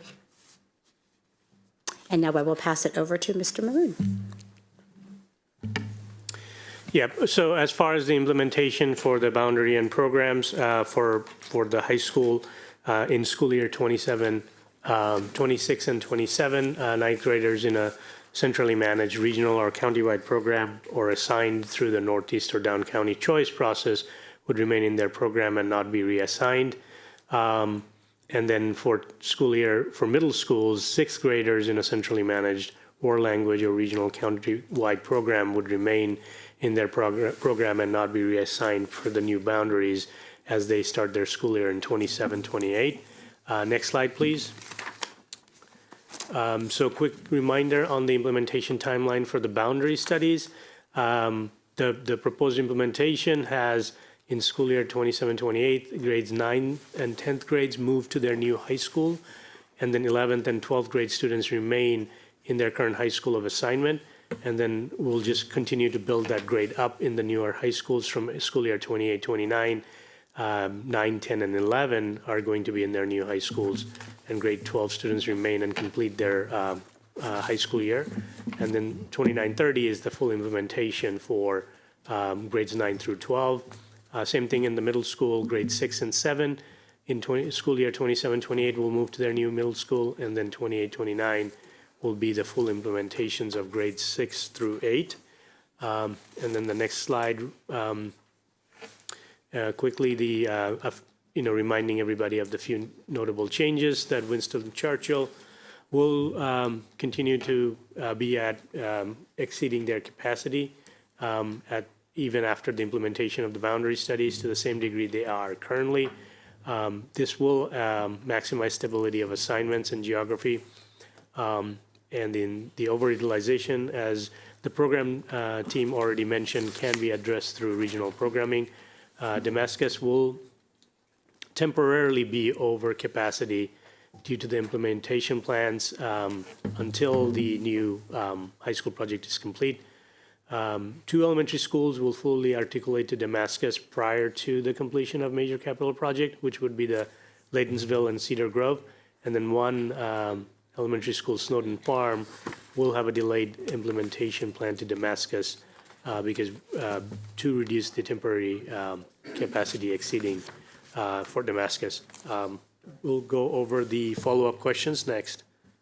Do we want to pause for any program questions? Because the last two sections are follow-up questions for the two boundary studies. Ms. Montoya? Thank you. I'm going to take you all the way back to slide 5. This is the question that I held earlier from the very beginning. MCPS expertise. We have amazing staff in our schools. I mean, really, you guys know so much. And I'm looking at you, sir, because I know you just came from our schools and you were part of one of these programs. And it really, the expertise is really the right word for the information and knowledge that a lot of our staff have that are working with our kids. And so I just want to make sure, yes, we talked to, for example, like a leadership person, but did we talk to Mr. So-and-so who runs the theater program at X school or provide opportunities? I know not everybody wants to or wants to weigh in or whatnot, but just really meaningful opportunities, because when we're up here, something can sound good and it's like, okay, that seems like that's going to work out. But then Mr. or Miss So-and-so is in the classroom and they're like, oh, wait, but when I try to do this thing, it doesn't quite go that way. So I just want to make sure that we're checking in that part, that the actual real life lived experience implementation, including how we get our educators training, because, and I don't know, maybe I'm wrong, but is there how to teach, journalism program in teacher training school? I don't know that we have that, right? Yeah. Or, it's probably a specialized CLE or something like that. So I just want to make sure that we're trying to capture all of that as we implement these new programs so that we can have program equity across the board. So I'll start, and if Ms. Franklin wants to add anything, that's fine. But just very succinctly, the short answer is yes, but the longer answer is to everything there is a season for certain things. So a lot of the conversations at this point in the planning piece may be very heavily focused on leadership conversations, logistical conversations, organizational conversations, and dialogue with parents and students. A lot of that dialogue is really going to have a tidal wave movement and a shift to the educators and to the practitioners of, how does this get replicated at scale? What makes sense in terms of finding the cadence for them to regularly meet? Because slightly different than how we're set up right now is we're now also creating educator peer groups that have similar subject area expertise across lots of different parts of the county. How do we leverage that in a really meaningful way to not just create continuity, but also consistent quality, which is something that the board has really tried to elevate this past year in particular.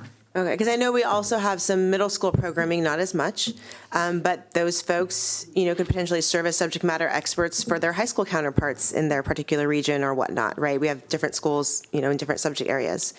So I appreciate that context of where we're going. Ms. Wolf? Thank you for the presentation. I just have one question, same slide actually, number 5. And I'm sure you already know what my question is.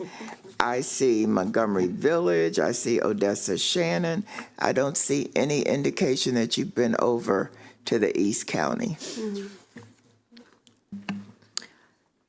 So we decided for this time that we were going to target elementary families, and we worked with our communications team on community schools.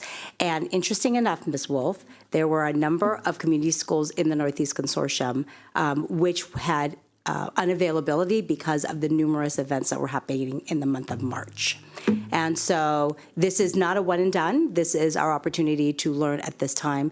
But what will happen in April is we will have 6 more meetings targeting families. And so we will be back into the Northeast Consortium area, and we will have events there. But families in the up county and the down county are all invited to come to these meetings. They're not exclusive for the residents of Montgomery Village or Odessa Shannon. They're being marketed to all of the families in grade 3 through 5 to come to these meetings.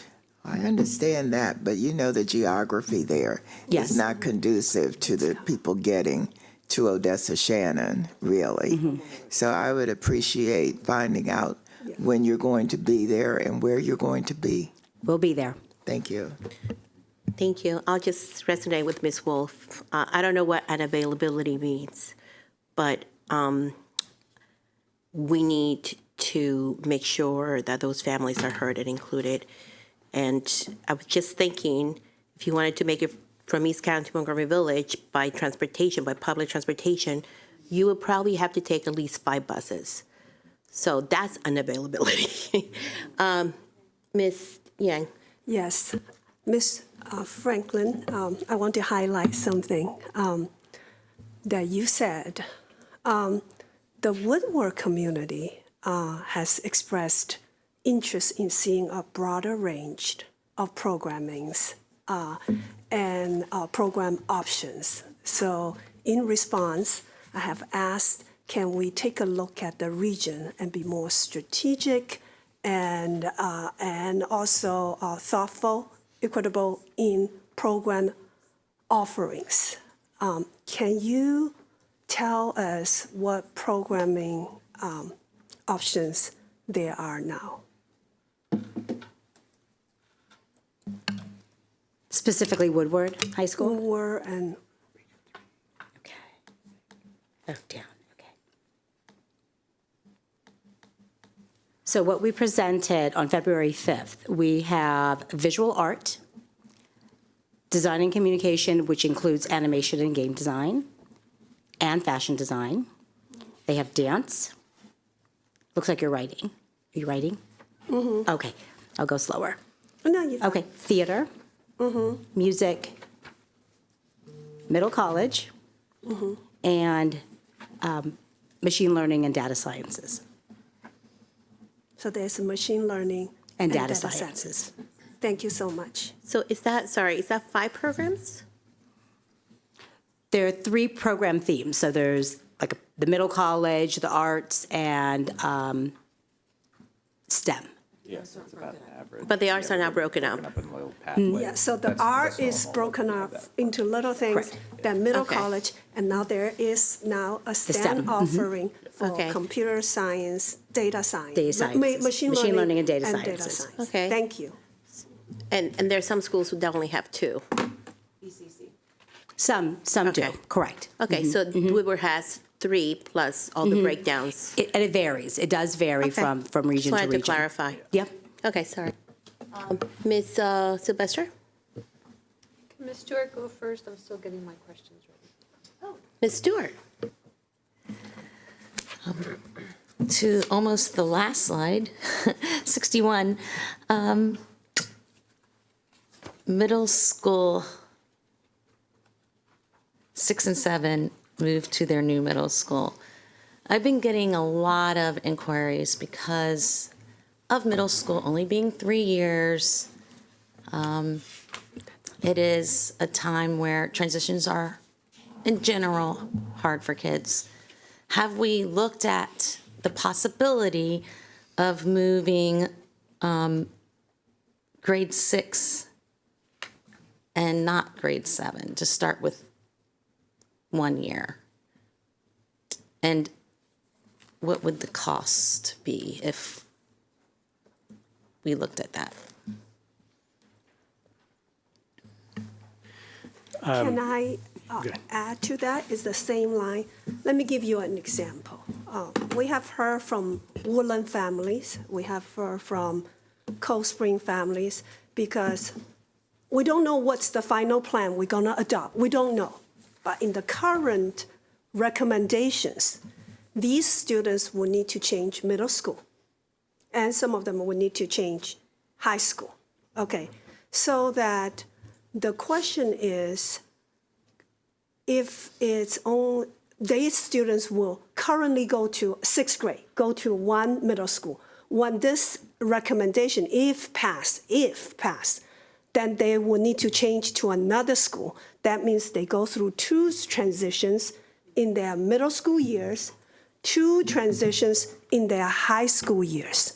So what can we do to minimize the transition for these students? Can we take a look at, in the recommendations, how many different schools or community will be impacted this way? What can we do to help? We can certainly look at that. Definitely, if that's what the board wants us to look at, we can look at the the implementation, and if it has to be specific school like Woodland, then, again, that is something, a request that needs to come from the board for us to look at, and we can provide the financial analysis. What we're talking about is from a transportation cost, it's going to be an additional year of grandfathering. Dr. Taylor? So you are looking at a pretty exorbitant transportation cost, because what I would ask the board to think about and consider is that you're effectively running two separate transportation systems layered on top of one another. I think that any kind of movement that we're doing is going to require us to lean heavily into a couple of structures that we've started this past year with Transition Day, in terms of how we make those transitions a lot less impactful in a negative way and more seamless in terms of engaging students and their families in a new school community. And candidly, it's important to remind everybody that individual students are not doing this in isolation. That there are groups of students that are going through the same transition, and candidly, they are children who are riding the same bus frequently, who are going to a new school environment and doing that together. There is no perfect adjustment in terms of a boundary study.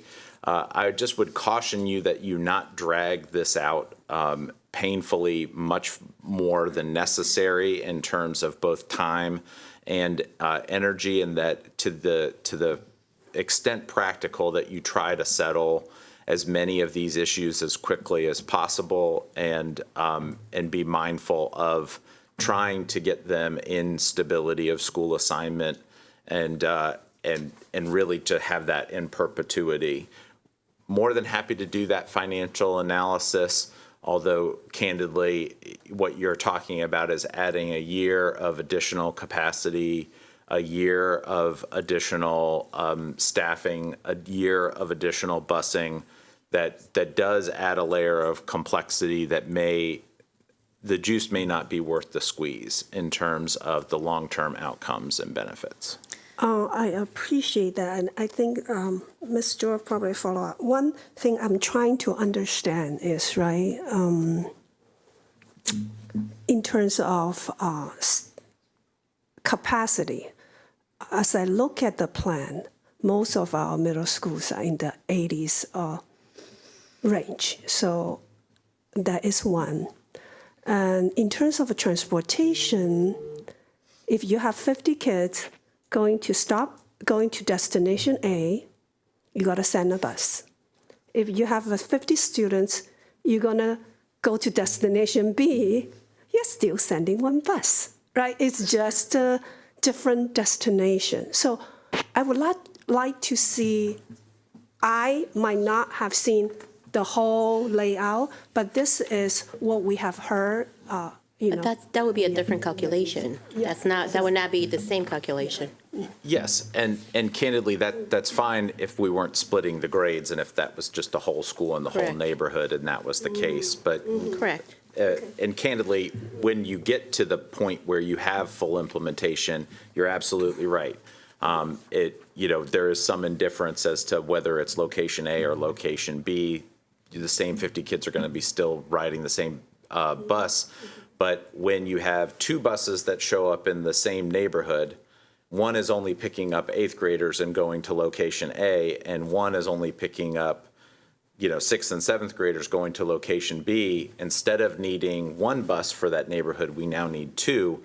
That is actually the pain point of us doing this. And so to the extent that you can speed that along, you're actually going to reduce costs over time. We're going to go back to Ms. Stewart because she had the original question. And go ahead, Ms. Stewart. So I do understand there's a cost, there's give and takes to everything, right? So I just figured I've gotten the question enough that it would be good to price it out so we have an Absolutely. informed decision. I just like to get all the information so we can make that decision. I don't know if anyone else here is interested in that information for their areas, but I specifically would want that for Woodland. So can I ask a clarifying question? So Yes. we're talking about doing analysis for an individual school, one or two of them, or are we talking about for the entire district? I specifically would want it for Woodland Elementary School, but I only want to take it, like these, we are changing their boundary. They're already at sixth grade. We are changing them to a different school for sixth grade, right? But I do want to take a look at Woodland. I want to take a look at Cold Spring. Can I just want to, just so I understand the question my colleagues are asking. Yes. So the idea is that potentially we would have some schools where the fifth graders are going to have a different kind of articulation timeline than at other schools. I'm just trying to understand what we're asking our staff to do here, but only certain schools. We're not saying for all of the fifth graders or. Let me defer to the president. I actually would like to see it for the whole system, but if we don't do that, at least could I see it for Woodland Elementary? And I defer to Grace to see if she agrees. Ms. Rivera. Wow, that's a huge ask, I think, at this point to ask. We know there's going to be costs. Yes. There's certain facts, and Dr. Taylor, you correct me if I'm wrong. And this has been said from the beginning. So should be no surprise to any of my colleagues that we've been told from the beginning that that transition, there's going to be extra costs for, and again, I think just with development and planning, I don't think we're going to be able to, at least, listen, I am not an expert here, but what I've been gathering, all this information, that you're not going to be able to tell us exactly to the penny. I think you're going to be able to give us a ballpark. Yes. And that could change. So, but what I'm hearing the staff saying is the sooner we make those changes, the better it will be for the kids to adapt, and the better it would be economically long-term, and the better it would be for everybody. So that's what I'm taking away from all this. But with that being said, I just don't feel comfortable asking the staff to do a whole, thing of, I don't know, Dr. Taylor, how you guys feel, but we're a whole assessment for the whole county, because even that is not going to be accurate. So the convenience of sitting next to you, Madam President, is that my staff can't kick me from underneath the table. I think that we can come up with a ballpark kind of estimate to satisfy the board's interest, but I think you're right to do something down to the penny or even more specific might be a little bit of a challenge at this point. We can reasonably assume a significant cost structure and give you a ballpark in terms of number of buses and cost per bus. But I think you're right in saying that down to a certain level, it's going to be pretty difficult for us to do. And maybe it should be with, if it takes a year, this is how much it would be. If it's sooner, this is how much it would be, or a ballpark. I think that would be helpful. That sounds really good. Thank you. Again, I just want all the information because I've gotten the question several times. And this has been brought up at the board table several times. So I appreciate that. Are you ready, Ms. Sylvester? Yes. Okay. I'll be brief, and I would appreciate brief and succinct responses as well. First of all, with special education, page 47, I see that Region 5 has a lot more discrete classrooms than other regions. Region 5. So just wanted to see in your analysis, did you look about maybe distributing that so that one region is not more impacted than others? Yes, so this is based on residence. So it is where the children live. So the alignment is based on where the children live. Okay, so more children in this region happen to receive services. And so the classroom alignment reflects that. Interesting. Okay.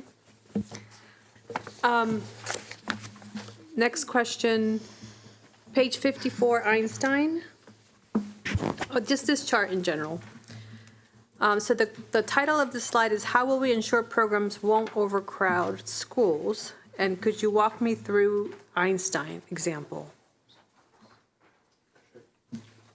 Let me pull up my bigger chart that I can see. Thank you.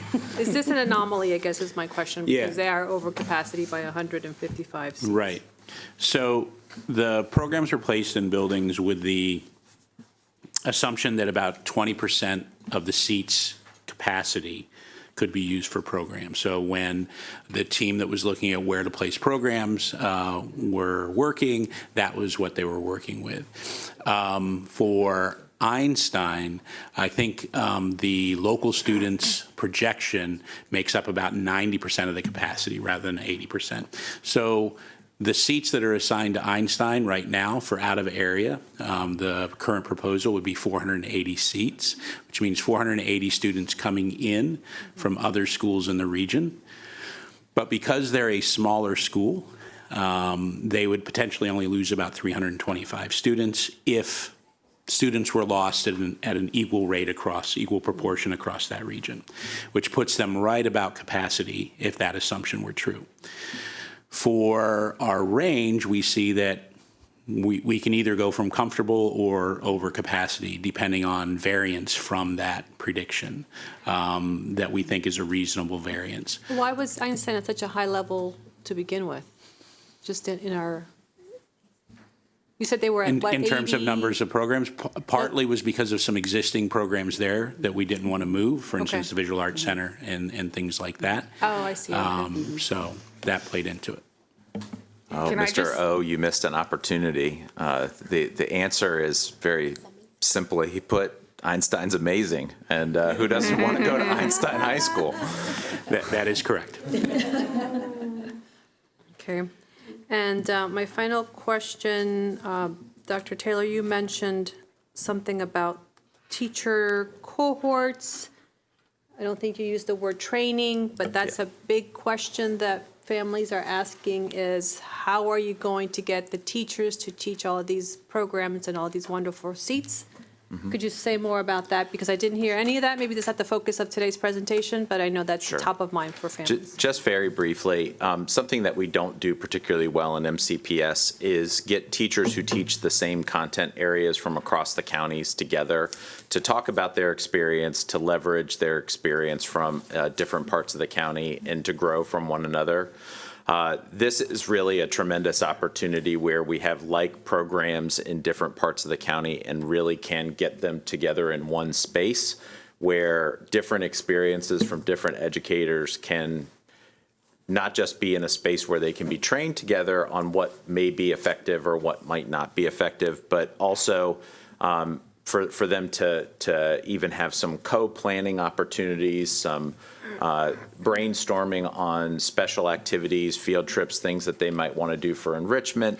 There really is an opportunity here to create that level of consistency and quality that I think the board is looking for. Because we do have a wide variance between schools and we have a wide variance between programs that we offer existing right now. And that's really what our target is it's different when you're the only one in the county who does X. And what we are looking at now is we will now likely have a half dozen people in the county that do X. Well, that cohort of educators working together is likely to produce higher quality and more consistent outcomes over time. And when will we hear the full explanation of what's happening in terms of this type of work and identifying teachers to teach all these courses? So we're happy to bring more of that information forward. We do have a professional development plan that we have been working on, and we'll be getting feedback from the design team. And that was specific to some of the needs beyond just the curriculum, but some of the needs for differentiation and supporting students of diverse populations. And so we can share that plan if you'd like. We can bring it here or send it to you as a memo. Just very briefly, I mean, the hiring for teaching positions won't happen until the following spring, so that's really a year away. So we have quite some time before we're even in that space. And the professional development plan? And again, It's in the works. until they're hired, but that's exactly what they're working on right now is what that might look like, what a framework might look like is really more likely than a specific set of tasks or specific professional learnings, but maybe what a framework for each of these different programmatic opportunities might look like. Okay, thank you. Ms. Stewart? All right, my second question, my last question, I wanted to talk about how our programs could affect demographics in different schools. As you know, in our boundary discussion, we talk a lot about demographics, but the programs could change some of that. And so I went to the Minority Scholars Film Festival, and this was the theme that we heard: underrepresentation in certain programs and isolation. So what is our strategy to try to do better with that? And also, yes, just let me know what the strategy is. So this is something that we have been tackling every year, trying to benchmark with other systems. Some tried and true strategies, definitely targeted recruitment, building capacity with families to believe that their children can leave their local school to take advantage of another school, another program, another. So we do have some cultural opportunities here, but I think the other piece with that is talent development. So what we really want to, and we've done talent development in different ways, and we actually had presented to the board for many years information on our talent development strategies, which included summer programming, and then also a partnership with Saturday School, and we were able to demonstrate that students in those programs who were impacted by special education, free and reduced, or were Black and brown students, Latino students, were invited to programs at a higher rate if they participated in some of our talent development strategies. So we would like to return to evaluating how we can scale those, because at COVID, there were some changes. And so we need to revisit how we'd like to bring those back to scale. We have some direct strategies in the schools, but this really requires a multi-pronged approach, not just summer programming, but then maybe Saturday school in addition to after-school programming and also working with families. So this is what we really need to start working on right away, and we will begin doing some of that work as part of this regional work. We recognize that part of the why when we presented this, so I understand that you might have gotten this copy now, presented to you about who we're serving, and in a regional model, we really do believe that we'll have an opportunity to target recruitment and build capacity with other families, so that we can penetrate some of those barriers as to why families may not see these as options for their students. If we happen to see unintended consequences where demographics go in a direction that is not, again, further isolates kids, then I just hope that we are willing to adapt as we go. Thank you. I'm just going to say that, and I'll go to Ms. Montoya next, that the whole point of this is to have the opposite results of that. The whole point we're doing this because we know that the way we had it before was already implemented in a very inequitable way. So the whole point is to actually have kids who go to these schools who had no idea, because they find out through other kids who do not belong to their schools, that they're going to these amazing programs when they had no idea that this was accessible to them. So that's what we're hoping here for. Ms. Montoya. Yeah, I just wanted to elevate that same point, but I actually am really optimistic that this is actually going to provide some alleviation of that issue, because when you look at the data, what you see, for example, with Latino students, who are over a third of the student population, they're not accessing certain programs. But you know what they are accessing? The programs in their own communities, right? Because our community wants to stay in our community. We just want the resources and access and programs to come to us. So I'm very excited. I'm looking forward to this, and I thank you guys for all of your work. And with that, we're going to move on. Excellent. If we could go to slide 63, please. We are going to move into follow-up questions and sort of themes that we have been hearing over the last few weeks. We will start with the Woodward and expansion of Northwood recommendation. So if we go to the next slide, please. And real quick, I'll just interrupt and say, yes, this is the home stretch, and we're coming to a conclusion here. Yes. So here's a summary of sort of current themes and topics that we've been receiving either via email or in the public testimonies. In Region 1, and you see the high schools listed underneath that, we've heard concerns about the reassignment of Woodland to Sims and Einstein, and also Silver Creek and BCC from the current articulation, which is Sligo and Einstein. Also heard a mixture, and again, I want to emphasize that sometimes people have very mixed feelings about many of these. So the reassignment of Flora Singer to Northwood, the reduced facility utilization for Silver Spring International Middle School. In Region 3, we have heard different themes about the middle school split articulation between Loiterman, Odessa Shannon, Parkland, and Tilden. We've also heard concerns about the reassignment of Wheaton Woods to Woodward from Wheaton, and also about the student enrollment projections in the housing. So hopefully we covered many of these previously. Across the board in the bottom, we've heard themes, and you already have asked us about the boundary reassignment implementation and rollout, the grandfathering, for that middle school and high school. So we'll come back to you next week for work session 3 with some more thoughts on the middle school piece specifically. I think we've addressed the seats held for the regional programs. That has been another theme that has come up, and hopefully the previous slides address that. At this point, I would say most of the community is comparing what was original option B from the fall to the superintendent's recommendation. So the next slide will provide that comparison and why we modified in the recommendation, and then other themes such as special education and articulation patterns. And again, hopefully the previous slides address that. Next slide, please. So we wanted to do an easy comparison for everyone of here is what the elementary school current boundary assignments are. Here's what they were in option B.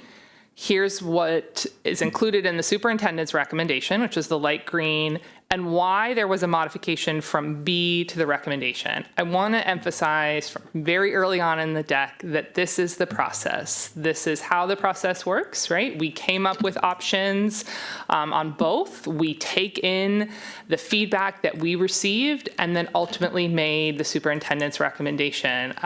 It was said in one of the previous slides too. I know Flow Analytics has been a fantastic consultant for us throughout this. They are still very much a part of this process, and we're involved in the superintendent's recommendation. So just quickly walking through a few of these, Arcola as an example. In option B, we showed them Sligo to Northwood. They have an island assignment. It's a split articulation. And so based on feedback and due to geographic proximity in the superintendent's recommendation, we are showing them going to Sligo and Newport Mills. Many of these we actually hope to address as part of the proposal that's in front of you through the elementary countywide boundary. Things like this are the potential to clean up during that. Belpre and Strathmore in option B, we showed them as split articulation, but changed that in the superintendent's recommendation to have straight articulation. And you can sort of see the list continues. Many either don't have a change or change because of geographic proximity, island assignments, and or reducing split articulation. Next slide, please. So a big theme that has come out of this is middle school utilization. And there has been a question framed specific to Silver Spring International School and why is it so low? And we will address that, but wanted to address it as a whole too. We have shared throughout the last several months that we have capacity at the middle school level. There is more capacity in our buildings at the middle school level than we have enrollment. And hopefully driving the point home in this, conversation with the second and the third bullet, right? It's impacted by that declining enrollment. We haven't experienced that quite yet at the high school level, but we are starting to see that at the middle school and the elementary level. And then taking into consideration that declining international enrollment and also the geographic. We have many middle schools, and we'll give an example in one of the next boundary study where 2 middle schools fall within an elementary boundary. So some of them are geographically placed very close together. Next slide, please. So this data was presented back in October as part of our CIP process. We've used it, for you earlier in February, specific to the elementary proposal, but wanted to just emphasize the seats that are available. Again, we have capacity on average, we're hovering around in 83%. As we project out at the middle school level. So while some of them, not just Sims, but others do feel low, it's because we have that capacity more than we have the enrollment. Let's go to the next slide, please. So we wanted to show a map. We looked at all middle schools and both boundary studies, both Woodward and the Crown and Damascus, and put them anything that is below the 80%. So we have 10 across the two boundary studies, middle schools, that are below 80%. 7 of the 10 are below 70%. Specifically, Sims asked, why are they at 55%? Eastern, adjacent to them, is at 67. So we have capacity at many of our elementary. And I want to point out that they are not the lowest, that Ridgeview and Lakelands Park, 43% and 54%. So this is just a larger issue that we have. Again, I cannot emphasize enough that we just have more capacity at the middle school level than we have enrollment and more than need. So it's not specific to them, and wanted to really highlight all 10 of these that fall below that 80%. Next slide, please. So based on feedback, that you all and we have received, we still stand by the recommendation that is in front of you from the superintendent. But given some of the comments that have been made and the concerns specific to the utilization at Walter Johnson and Woodward, we wanted to present an optional alternative that you are welcome to consider. This would, and there's a map on the next slide that we can move to in a minute, this would look at currently Veers Mill is in the Woodward proposed boundary. This would look at splitting that. Half of it would go to Walter Johnson and half would go to Wheaton. It's the section of Veers Mill that's in the walk zone for Wheaton that would go to Wheaton, and the other half. This does provide a slightly better utilization for Walter Johnson and Woodward. It does increase the utilization at Wheaton, and that was a big part of why in the option B to the superintendent's recommendation that we moved Wheaton Woods from Wheaton High School to Woodward. It was to better balance some of the utilization. If you go to the next slide, you will see an image of the change. On the left is the superintendent's recommendation. You'll see that Veers Mill currently articulates in the recommendation to Woodward. This would show, based on those data points on the previous slide, what it would look like, again, to do a split articulation for Veers Mill. Just want to elevate one feature here. Again, we absolutely stand behind the recommendation that's been made, but we do offer this optional alternative for the board's consideration as you think about it and have run these numbers for you. A couple of the features that we find appealing is, of course, the balanced utilization, but also connecting the walk zone section of Veers Mill to Wheaton.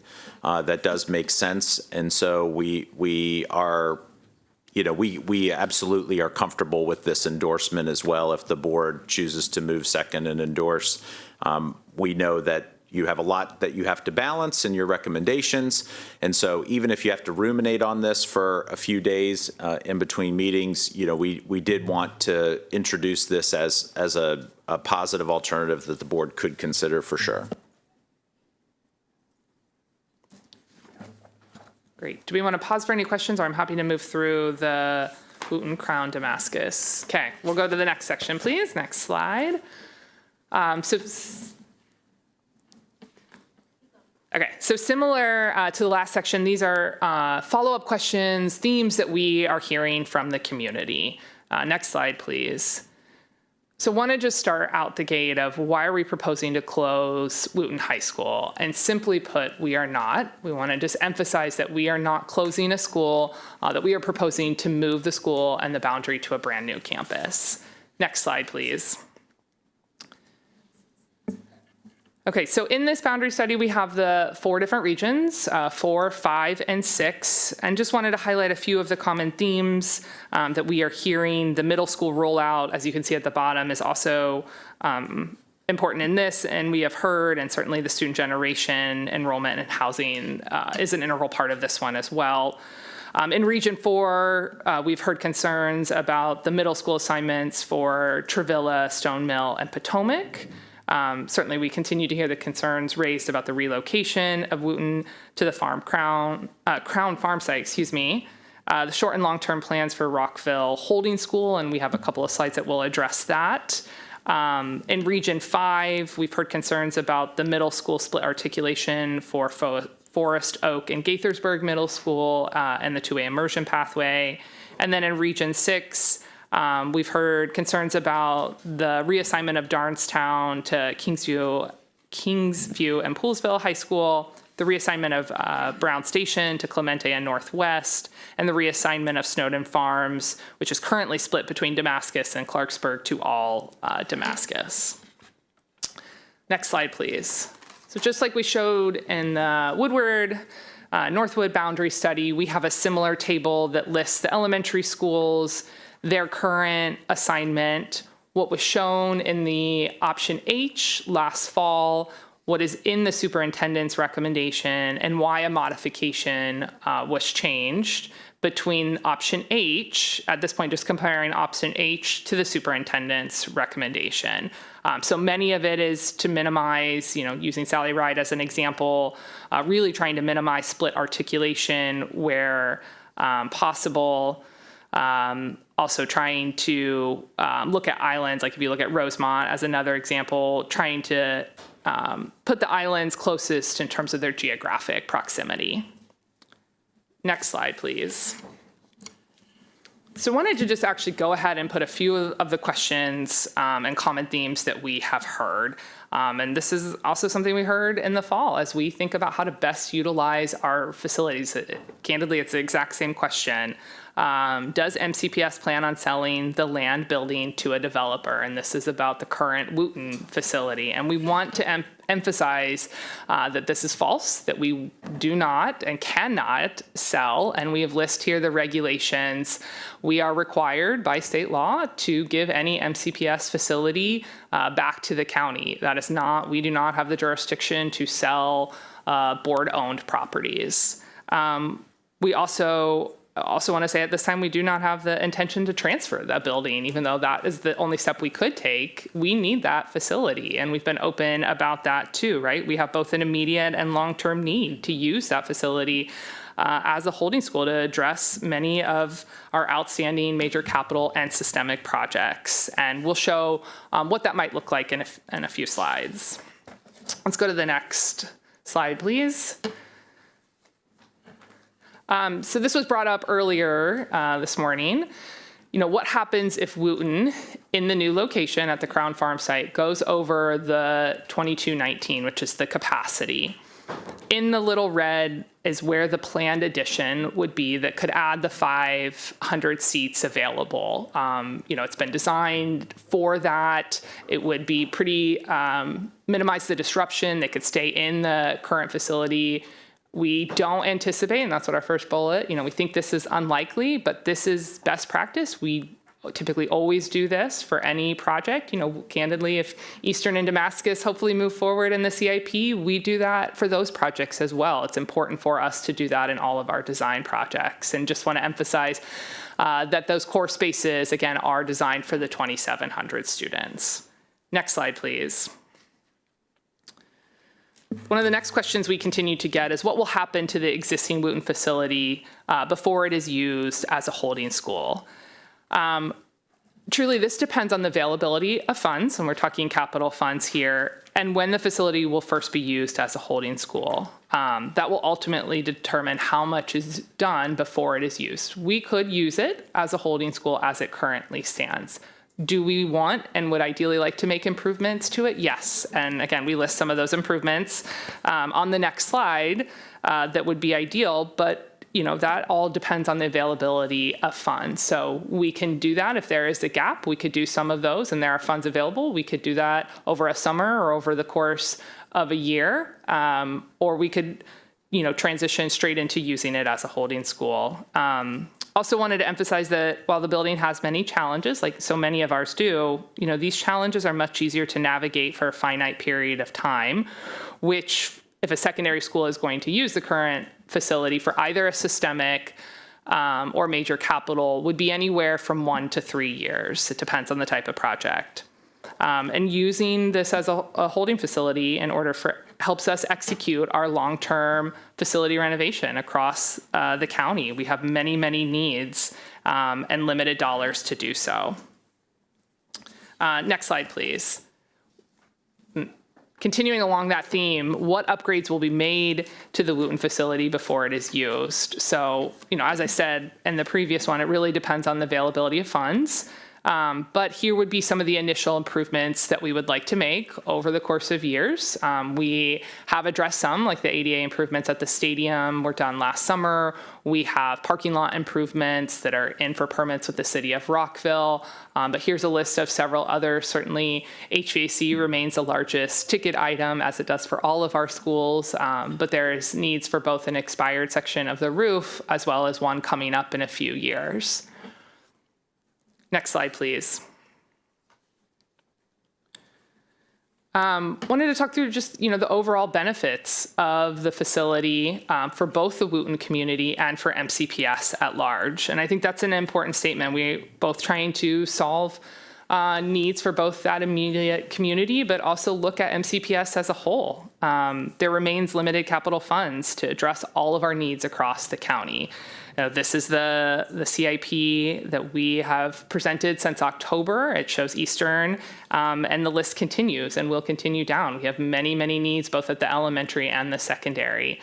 So despite the conditions of the existing facility, there remain other high schools in greater need, as this list shows, such as Damascus and Magruder, currently above the Wooten facility.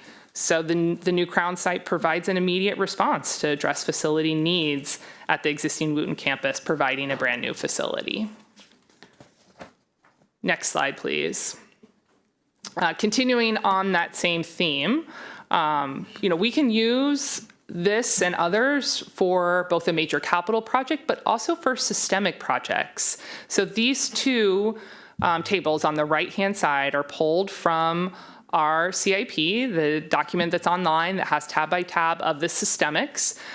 We simply pulled projects starting from 27 to 29 and showed, these are schools relatively nearby. This is not a comprehensive list of what's online, but these are projects that, could benefit from a holding facility. We could do these in a 6-month period or a 12-month period in lieu of doing some of these HVAC projects in 3 or 4 summers, like we experienced for the middle school and high school. There's an opportunity to use a holding school for that, where it's less disruptive to the students. We can do a lot more. We can, again, move them for half a year or a whole academic year and not have to complete the project in 4 long summers and stretch out the project. So just want to emphasize that there's lots of opportunities. It doesn't just have to be for projects that are undergoing a major capital project, but it could be utilized for schools going through a systemic project as well.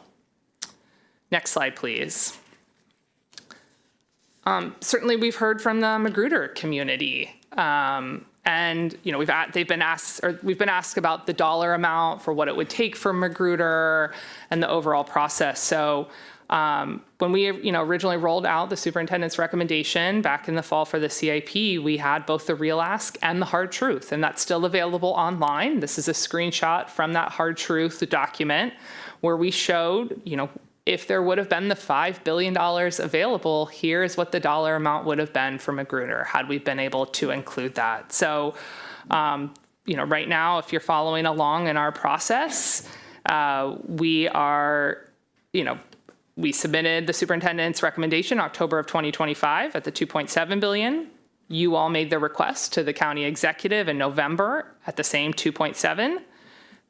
The county executive made his recommendation at 2.136 for the CIP for MCPS CIP, which is the largest that we have ever received from the county exec. I just want to highlight that.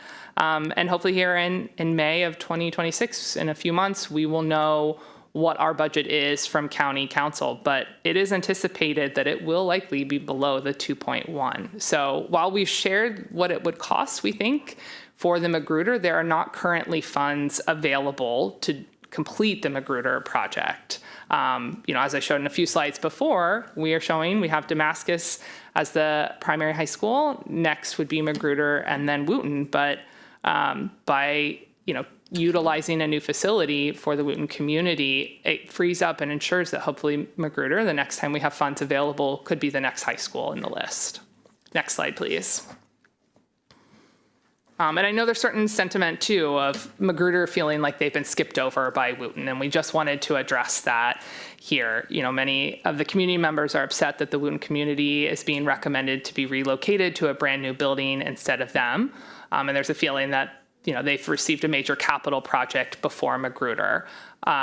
Geographically, certainly, that is not the right location to move Magruder to, the Crown Farm site, and it is very near to the Wooten community. And we really need to take advantage of an asset and a capital investment that we have made there at Crown Farm that we ultimately think will then help the Magruder next in line after Damascus to receive their major capital project. Next slide, please. I think just one more on Magruder. We've also been asked, for future upgrades and what does that mean? Just wanted to highlight here on this slide of what a renewal, and we've talked about this over the last couple months through the CIP process, but what does it mean for a renewal where we, got the inside, we keep the exterior shell, but it's all new systems on the inside.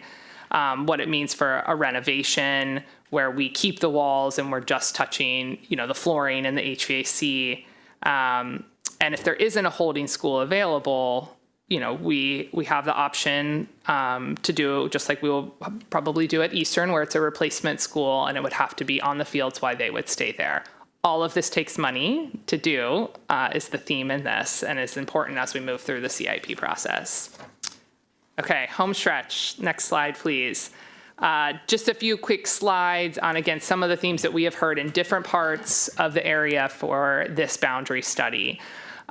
So we've heard concerns about the two middle schools that fall in the Gaithersburg High School cluster. We wanted to zoom in. You can actually see that both Forest Oak and Gaithersburg Middle School fall within the Tubman Elementary boundary study. So we think that the recommendation really tries to balance split articulation to the best of our ability, geographic proximity, utilization, but it is a challenging geography in that area. And so, yes, Tubman is a split articulation, but it's truly because they have two middle schools in their existing boundary.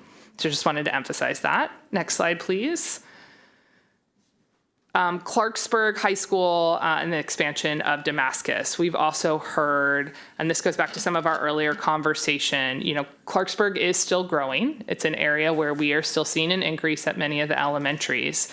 The proposal and the recommendation has the high school at 90%. And, we had to make some balances here with the elementaries to ensure that we are not overutilizing Clarksburg High School, and to balance that with Damascus.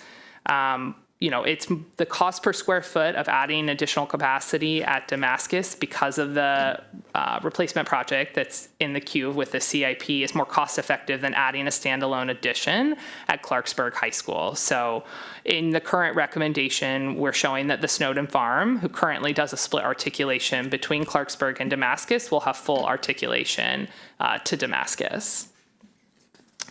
Next slide, please.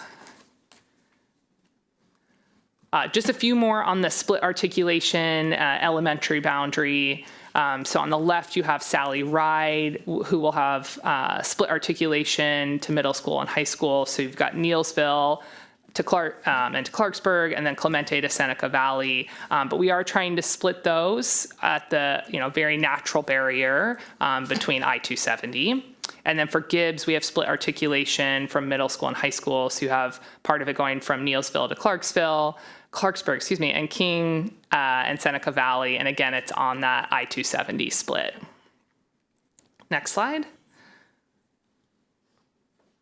Okay, a few more on the middle school and high school reassignments. Let's start on the left with Fox Chapel, where we are showing it reassigned to Neillsville and Seneca Valley from currently Rocky Hill and Clarksburg to better support geographic proximity. And then we have Cabin Branch is reassigned with straight articulation to King and Seneca Valley from split articulation at Rocky Hill, Neillsville, and Clarksburg and Seneca Valley. Next two slides, let's go to the next one. We shared in the recommendation on February 5th that there are more students that reside in the walk zone of the Crown Farm site than there are within the current Wootton. And we just wanted to share how we came up with it. We shared the whole number, but we wanted to just share how we calculated that number. Again, this is based on resident students. So we just pulled out, you can see where each of them are coming from Falls Mead, Fields Road, and you'll see it's not all of Fields Road because part of it we don't consider the walkers, the island of Rosemont, and others. And if you go to the next slide, you can see this same math for the 551 students for the current walk zone of Wootton. And just wanted to be transparent and show how we came up with those numbers. Okay, next slide. Darnestown. Darnestown in the recommendation is reassigned to Kingsview High School or Middle School and Poolsville High School from Lakelands Park and Northwest. Lakelands Park serves students in Region 5, and Kingsview serves students in Region 6, along with the Poolsville High School. So the reassignment to Poolsville High School creates a better balance of facility utilization between Northwest and Poolsville. Next slide, please. Brown Station has also come up. We have reassigned Brown Station to Clemente and Northwest from Lakelands Park and Quince Orchard. Lakelands Park serves students in Region 5 and Clemente serves students in Region 6 along with Northwest. Brown Station and Clemente are both on the east side of the Great Seneca Highway, and this reassignment to Northwest creates a better balance of facility utilization between Quince Orchard and Northwest. And I think this is a good example where we really are taking into account that development. There is potential development with the city of Gaithersburg that would impact Quince Orchard. And so adding Brown Station into them, we don't think is the best, and why it's not in the recommendation to ensure that we have that growth potential. Okay, last few slides. So we wanted to offer an optional alternative if there is consideration for this. This is based on feedback that we have received for the middle schools that feed both Churchill and Wootton. There are 3 middle schools. This would be for Frost, Hoover, and Cabin John. And there was the request and concerns to better balance how many of the elementaries from those middle schools then articulate to either Churchill or to Wootton. So the first bullets talk about, currently in the recommendation, Frost fully articulates to Wootton. In the recommendation, you have only Travilla at Cabin John that articulates to Wootton. The other 3 all go to Churchill together. And then you have Stone Mill at Hoover that articulates to Wootton, and the other 3 go to Churchill. So a possible change, an alternative that could be considered is no change to Frost, but you could flip the articulations for Stone Mill and Potomac for their middle schools. Again, no changes to the high school.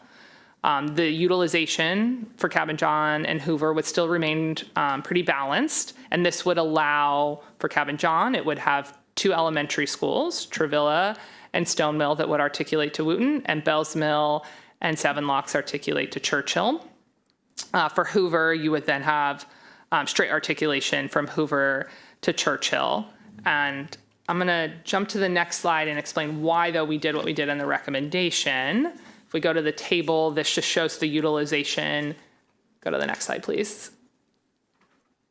Thank you. It shows the superintendent's recommendation for these 3 middle schools. If you made those changes, again, just the change for Stone Mill and Potomac, and what the utilization would be in the farms. But if we go to the next slide with the map, the reason we included those elementaries that we did with the middle schools was by flipping them, you no longer have a contiguous middle school boundary. So the image on the right includes this flip, and you'll see that you've got the 2, on the right-hand side, the 2 in orange, and then 2 other in orange. So they're pretty geographically split. And so I just wanted to emphasize that's why the recommendation was made on the left. I know it's very tiny, but the geography there gets really challenging. Those 3 middle schools are all very close. They're all on the east side, and it gets challenging to move each of those elementaries around. All right, we've made it to the last slide. One more, please. Just want to remind everyone that we have the 2 public hearings next week and a work session next Thursday as well. And with that, happy to take questions on any of the follow-up questions for the 2 boundaries. Thank you so much. We're going to make this very quick because we're already over our time and we're losing some board members as well. So Ms. Yang? Thank you. I appreciate the look at the middle school articulation. I appreciate that. Doesn't matter which high school we finally decided on as our plan, but to keep a bigger cohort together is very much appreciated. And I also appreciate you taking account of community members' feedback about the utilization for WJ and Woodward. So the board will consider it, but I appreciate you addressing it.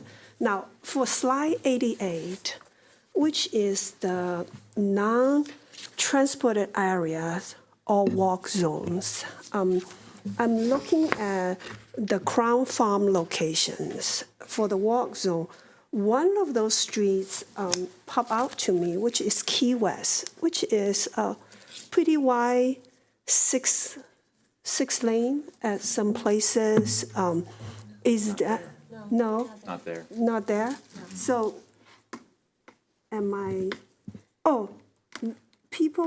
so there is how many lanes? So maybe the only certain part is 6 lanes. So tell me, this stretch, what is the road condition? Because in the hearings, we heard about feedback about, challenging for crossing from some of our families.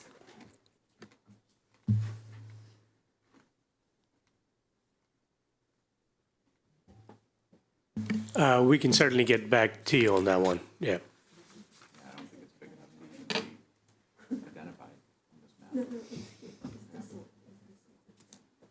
Oh, that's West Montgomery. No, at West Montgomery, turn Oh, into it's in Key West, that's right, yeah.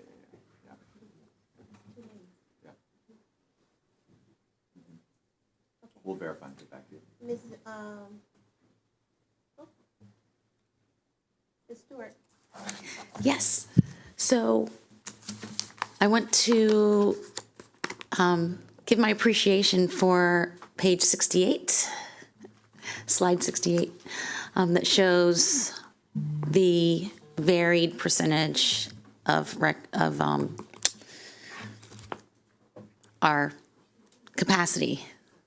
And actually, this was good for me to see because I don't think I realized that we were this low in some of our middle schools. So this is something we'll have to look at in the future. And that does help us have some context to the recommendation. And as far as the new recommendation for Woodward and Walter Johnson and Veers Mill, I do look forward to hearing from the community and especially directly from the community that is being affected at Veers Mill Elementary School. I look forward to hearing from them because I'm a person that needs to hear it directly from the folks that are being affected. So thank you for putting the option out there, and I look forward to continuing the discussion.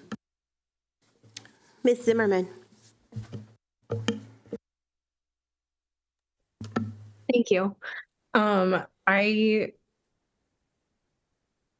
curious that let's say we choose to move forward with the non-recommended alternative option D, and we know that that will mean that we are without a holding school.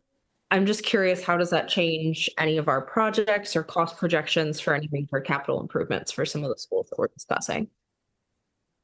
I think what it changed, if we could jump, let me tell you the slide. Of course, I don't have numbers. It's 80. 80. So when we pull this up, if you look at the HVAC table as a good example, we have both Sherwood and we have King Middle School on there.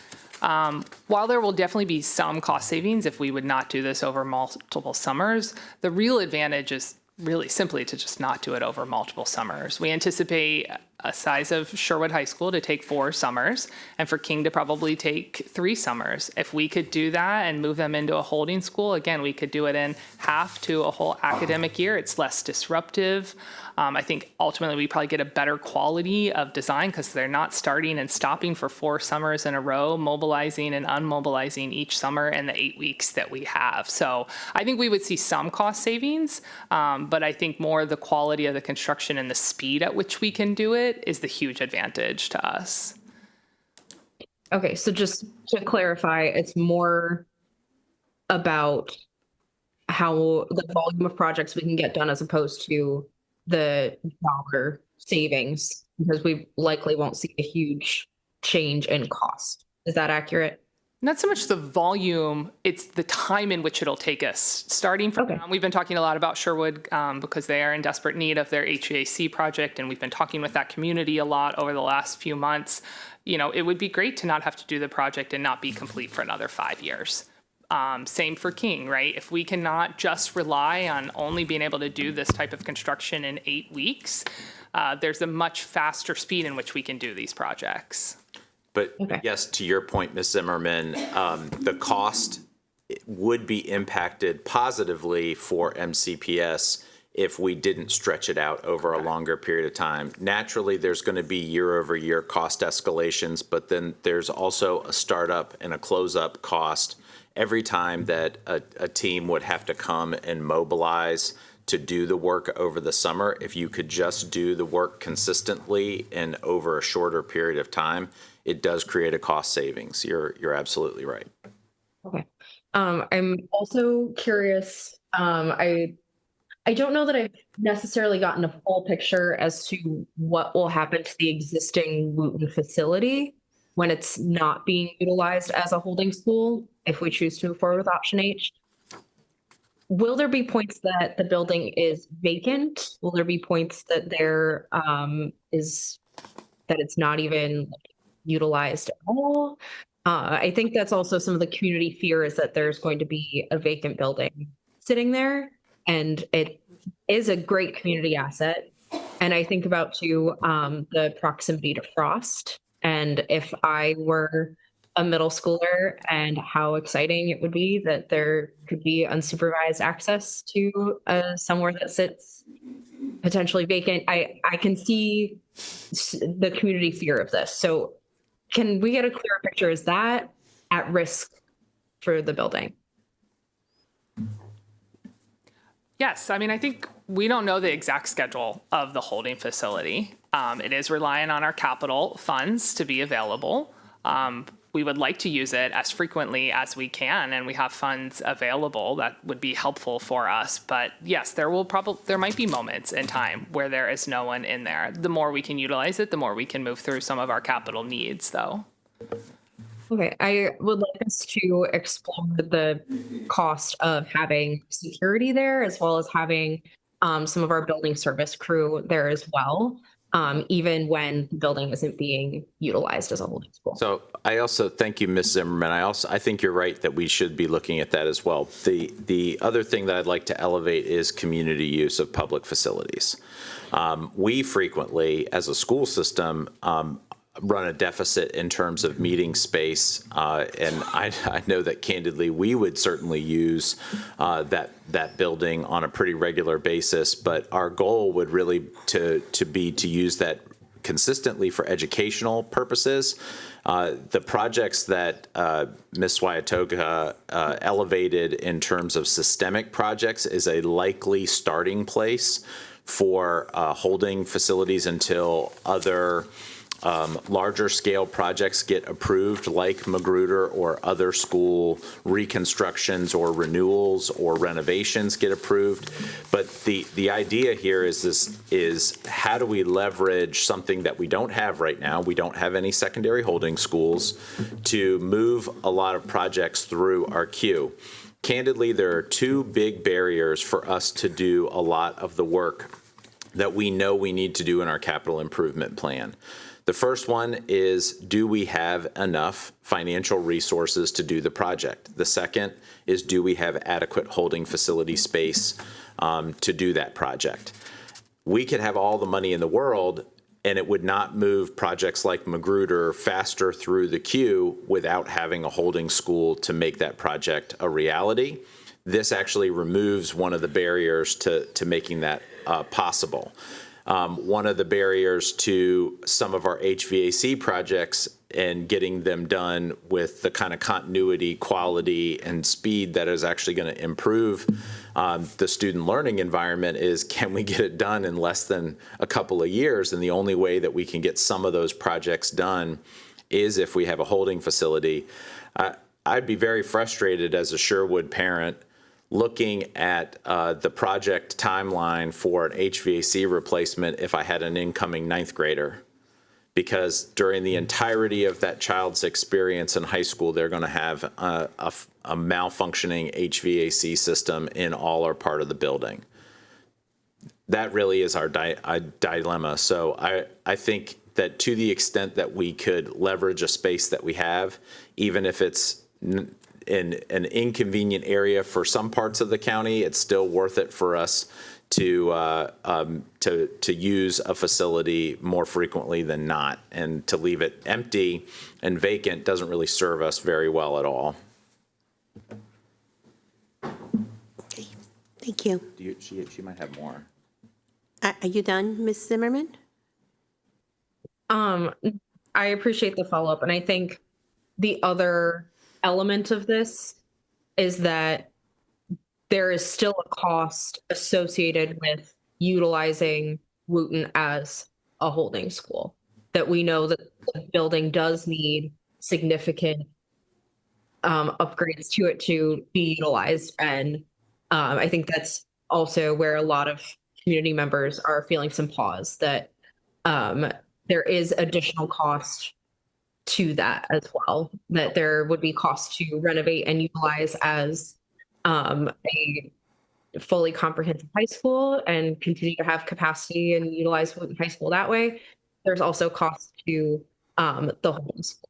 So I think any other information that we can have, I understand that we haven't done some of the feasibility studies, and I understand that we are looking at the facility as it is right in this moment, that in a few years it might be different. My point is that if there's any other additional information that we can have about cost and cost for either scenario, that's really helpful. Yeah, and thank you so much for that. And I think it's important too to elevate something else you brought up, which is like, what is the operating budget expense and ongoing costs of just keeping it up? We still have to cut the grass. We still have to maintain the exterior of the facility. We wouldn't ever want to be in a position where we are not doing those things. And candidly, this has come up at a couple of our other facilities. And recently, a state delegate actually brought this up about one of our other holding schools that wasn't really maintained very well.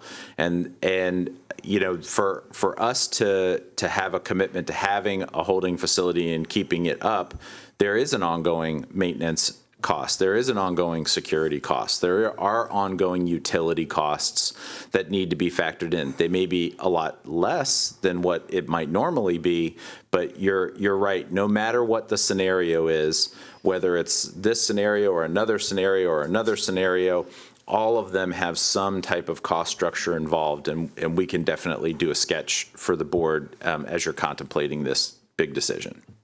Absolutely. And I think related to that, the cost of what it takes to operate, the operating costs of a high school, right? That if we're adding an additional high school, comparing the operating costs of that as well, because that is another piece of the puzzle.